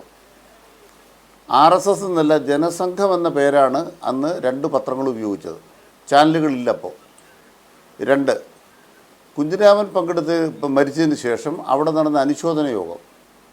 കുഞ്ഞിരാമൻ അവിടുത്തെ സഹകരണ സംഘം മെമ്പറായിരുന്നു. ആ അനുശോചന യോഗത്തിൽ ആ സഹകരണ സംഘത്തിലെ ഡയറക്ടർ ബോർഡ് അംഗങ്ങളായിരുന്ന കോൺഗ്രസിൻ്റെ പ്രതിനിധികൾ സംസാരിച്ചിട്ടുണ്ട്. അതിൻ്റെയും വാർത്ത ഞങ്ങളുടെ കയ്യിലുണ്ട്. സഖാവ് കുഞ്ഞിരാമൻ കൊല്ലപ്പെട്ടപ്പോൾ അദ്ദേഹത്തിൻ്റെ അനുശോചന യോഗത്തിൽ കോൺഗ്രസ്സുകാർ നടത്തിയ പ്രസംഗം അവിടുത്തെ ആളുകൾ ഓർമ്മയിലുണ്ടായിരുന്നു. അത് പത്രത്തിൽ അച്ചടിച്ച് വന്നിട്ടുണ്ട്, വാർത്ത വന്നിട്ടുണ്ട്. ഇനി ഞാൻ കൃത്യമായിട്ട് ചോദിക്കുന്നു, സഖാവ് പിണറായി വിജയൻ ഒരു കൊടിവെച്ച കാറിൽ സഖാവ് പാട്യം ഗോപാലിനൊത്ത് വർഗീയ കലാപം പാടില്ല, CPM അഭ്യർത്ഥന എന്ന് പറഞ്ഞുകൊണ്ട് അവിടെ മുഴുവൻ സഞ്ചരിച്ചുവെന്ന് വിധേയത്വ കമ്മീഷൻ റിപ്പോർട്ടിലുണ്ട്. കോടതിയിൽ നിയമസഭ വെച്ച റിപ്പോർട്ടാണ്, ഞാൻ വായിച്ചതാണ്. ഞങ്ങളുടെ ചോദ്യം അങ്ങുകൂടെ പറഞ്ഞു അതിൽ CPMകാർ പ്രതികളാണ് എന്ന്. BJPക്കാരെ സന്തോഷിപ്പിക്കുന്ന ആ പ്രസ്താവന ഏത് പേജിലാണ്, അങ്ങനൊരു വാചകം ഏത് പേജിലാണ് എന്നാണ് എൻ്റെ ചോദ്യം. കാരണം ചരിത്രത്തിൽ അങ്ങനെ കളവ് പറയാൻ പാടില്ല. BJP കളവ് പറയാം. അല്ലല്ല, ഇത് പറയുന്നു. CPM പള്ളി വിളിച്ചു എന്നല്ല അദ്ദേഹം പറഞ്ഞത്. CPMകാര് തലശ്ശേരി പള്ളി വിളിച്ചു. അല്ലല്ല, പള്ളി പൊളിച്ച കേസിൽ CPM പ്രതികളാണ്. അതെ, എന്നാണ് അദ്ദേഹം പറഞ്ഞത്. അതെ, ആ പേജാ എനിക്കറിയേണ്ടത്.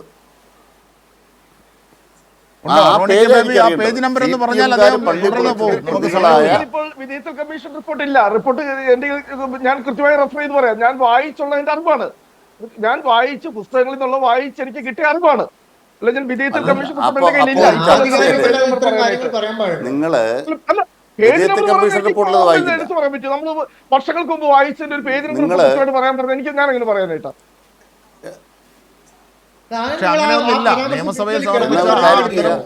ഗൂഗിളിലും എടുക്ക്. അല്ല ആ പരാമർശം പിൻവലിക്കണം. ഗൂഗിൾ ചെയ്താൽ വിധേയത്വ കമ്മീഷൻ റിപ്പോർട്ട് കയ്യിലോട്ട് കിട്ടുമല്ലോ. റോണി കെ ബേബി അത് പിൻവലിക്കുന്നുണ്ടോ? അത് വ്യക്തതയില്ലാത്തത് കൊണ്ട് താങ്കൾ പറഞ്ഞതാണ് എന്നാണോ ഞാൻ പറഞ്ഞത്?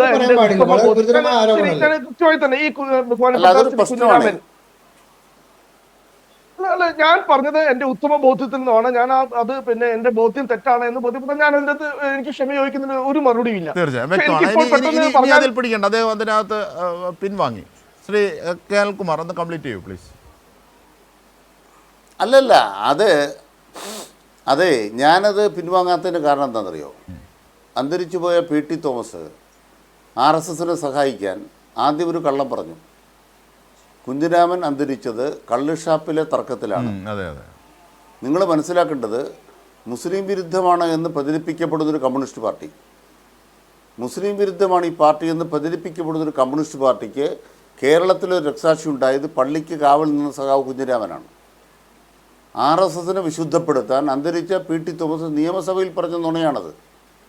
ആ നുണയ്ക്കുള്ള മറുപടി മനോരമയിലും മാതൃഭൂമിയിലും അക്കാലത്ത് വന്ന പത്രവാർത്ത, കൃത്യമായിട്ട് പറയാൻ ജനുവരി 4 വന്ന പത്രവാർത്ത നിങ്ങൾ വായിക്കണം. ഞാൻ തെളിവ് ആധികാരികമായിട്ട് പറയുന്നു. 2, PT തോമസ് പറഞ്ഞതിനേക്കാൾ ഏറ്റവും തെറ്റായൊരു കാര്യമാണ് ഈ ചർച്ചയിൽ ബഹുമാനപ്പെട്ട റോണി കെ ബേബി പറയുന്നത്. എന്താണത്? കമ്മ്യൂണിസ്റ്റ് പാർട്ടി പള്ളി പൊളിക്കാൻ പോയി. BJPക്കാർ പോലും പറഞ്ഞിട്ടില്ല. RSSും CPMും തമ്മിലല്ലേ അവിടെ ഉണ്ടായി ഇത് പരിഹരിക്കാൻ വേണ്ടിയുള്ള പരിശ്രമം നടത്തിയത്? നിങ്ങൾ MN വിജയൻ്റെ പ്രസംഗം കേട്ടിട്ടുണ്ടോ? MN വിജയ മാഷയുടെ പ്രസംഗം കേട്ടിട്ടുണ്ടോ? തലശ്ശേരി വർഗീയ കലാപത്തെക്കുറിച്ച് CPM പ്രസിദ്ധീകരിച്ച പുസ്തകം നിങ്ങൾ വായിച്ചിട്ടുണ്ടോ? തലശ്ശേരി വർഗീയ കലാപത്തെക്കുറിച്ച് കോൺഗ്രസ് ഒരു പുസ്തകം എഴുതിയിട്ടുണ്ടോ? മുസ്ലിം ലീഗ് പുസ്തകം എഴുതിയിട്ടുണ്ടോ? എന്താ ലീഗ് എഴുതാത്തത്? കമ്മ്യൂണിസ്റ്റ് പാർട്ടിക്കാർ പള്ളി പൊളിച്ചാൽ ലീഗുകാരും ഉണ്ടായിരിക്കുമോ? ഷാജി ഉണ്ടായിരിക്കുമോ? നാളിതുവരെ നമ്മുടെ നാട്ടിൽ പറയാത്തൊരു നട്ടാൽ കുരുക്കാത്ത നുണ. എന്തിനു വേണ്ടി? ഈ ന്യൂനപക്ഷ വിഭാഗങ്ങളെ സംരക്ഷിക്കാൻ വേണ്ടി കമ്മ്യൂണിസ്റ്റ് പാർട്ടിയുടെ നിലപാടാണ്. RSSനെതിരായി ജീവൻ കൊടുത്ത നിലപാടാണ്. അതിന് കാരണം എന്താണെന്നറിയാമോ? അവിടുത്തെ ഗണേഷ് പീഡിയുമായി ബന്ധപ്പെട്ട് തൊഴിലാളികൾ അവിടെ പണിയെടുത്തപ്പം അവരെ കൊല്ലാൻ വേണ്ടി കർണാടകത്തിൽ നിന്ന് ഇറക്കുമതി ചെയ്ത സാധനമാണ് ഈ RSSും. അതിനൊരു ചരിത്രപരതയുണ്ട്. അതുകൊണ്ട് ആ വർഗീയ കലാപത്തെ എതിർത്ത പാർട്ടിയുടെ പേരാണ് CPM. ആ കമ്മ്യൂണിസ്റ്റ് പാർട്ടി പള്ളി പൊളിച്ചു എന്നൊരു ചർച്ച വന്ന് പറയുക, എന്നിട്ടോ അത് വിധേയത്വ കമ്മീഷൻ റിപ്പോർട്ടിലുണ്ടെന്ന് പറയുക, ഞങ്ങൾ കേട്ടോണ്ട് വീട്ടിൽ പോവുക. എന്നിട്ട് ഓർമ്മയാണെന്ന് പറയുക. ഏത് ഓർമ്മ? ഒരു ഓർമ്മയില്ല, പച്ചക്കള്ളം. അതുകൊണ്ട് പിൻവലിക്കുന്നതാണ് നല്ലത്. റോണി കെ ബേബി ഇല്ല, ഒരു പള്ളിയുടെ പേര് പറ. പിൻവലിച്ചേരെ ഒരു പള്ളിയുടെ പേര് പറ. ഒരു പള്ളിയുടെ പേര് പറഞ്ഞാണ് ഞാൻ പറഞ്ഞത്.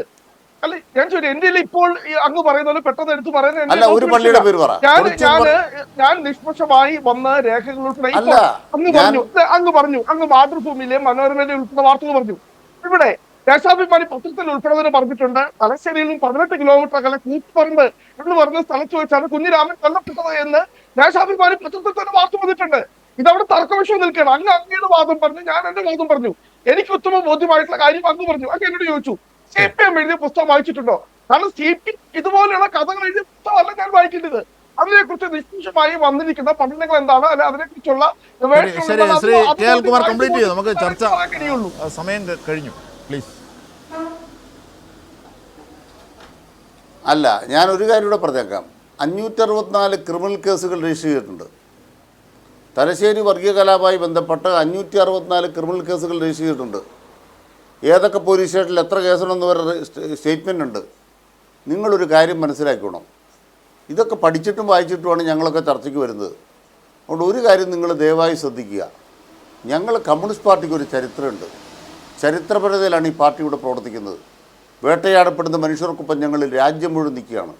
CPMൻ്റെ കേന്ദ്ര കമ്മിറ്റി പറഞ്ഞത് എന്താണെന്നറിയാമോ? ഇന്ത്യ മുഴുവൻ RSSൻ്റെ പ്രത്യയശാസ്ത്രത്തിനെതിരെ, ഈ ഹിന്ദുത്വ കോർപ്പറേറ്റ് രാഷ്ട്രീയത്തിനെതിരെ, ദേശീയ പണിമുടക്കടക്കം ചരിത്ര പോരാട്ടം നടത്തുന്നൊരു കമ്മ്യൂണിസ്റ്റ് പാർട്ടി വേണ്ട. ആ കമ്മ്യൂണിസ്റ്റ് പാർട്ടി ഇല്ലാതെയാക്കാൻ മറ്റൊരു വർഗീയത ഉപയോഗിക്കുന്നു. അതിൻ്റെ ഭാഗമായി ഞങ്ങൾക്കെതിരെ നുണ നിർമ്മിക്കുന്നു. അങ്ങനെ നിർമ്മിക്കുന്നൊരു നുണയാണ് ഈ ചാനലിൽ ഇപ്പം നിർമ്മിച്ച നുണയാണ്. പള്ളി പൊളിച്ചു, 38 പള്ളി പൊളിച്ചത് കമ്മ്യൂണിസ്റ്റ് പാർട്ടിയാണ് എന്നിപ്പോൾ ഈ ചാനലിൽ കോൺഗ്രസ്സുകാർ നിർമ്മിച്ച നുണയാണ്. നിങ്ങൾ BJPയെ പരാജയപ്പെടുത്തി കഴിഞ്ഞു.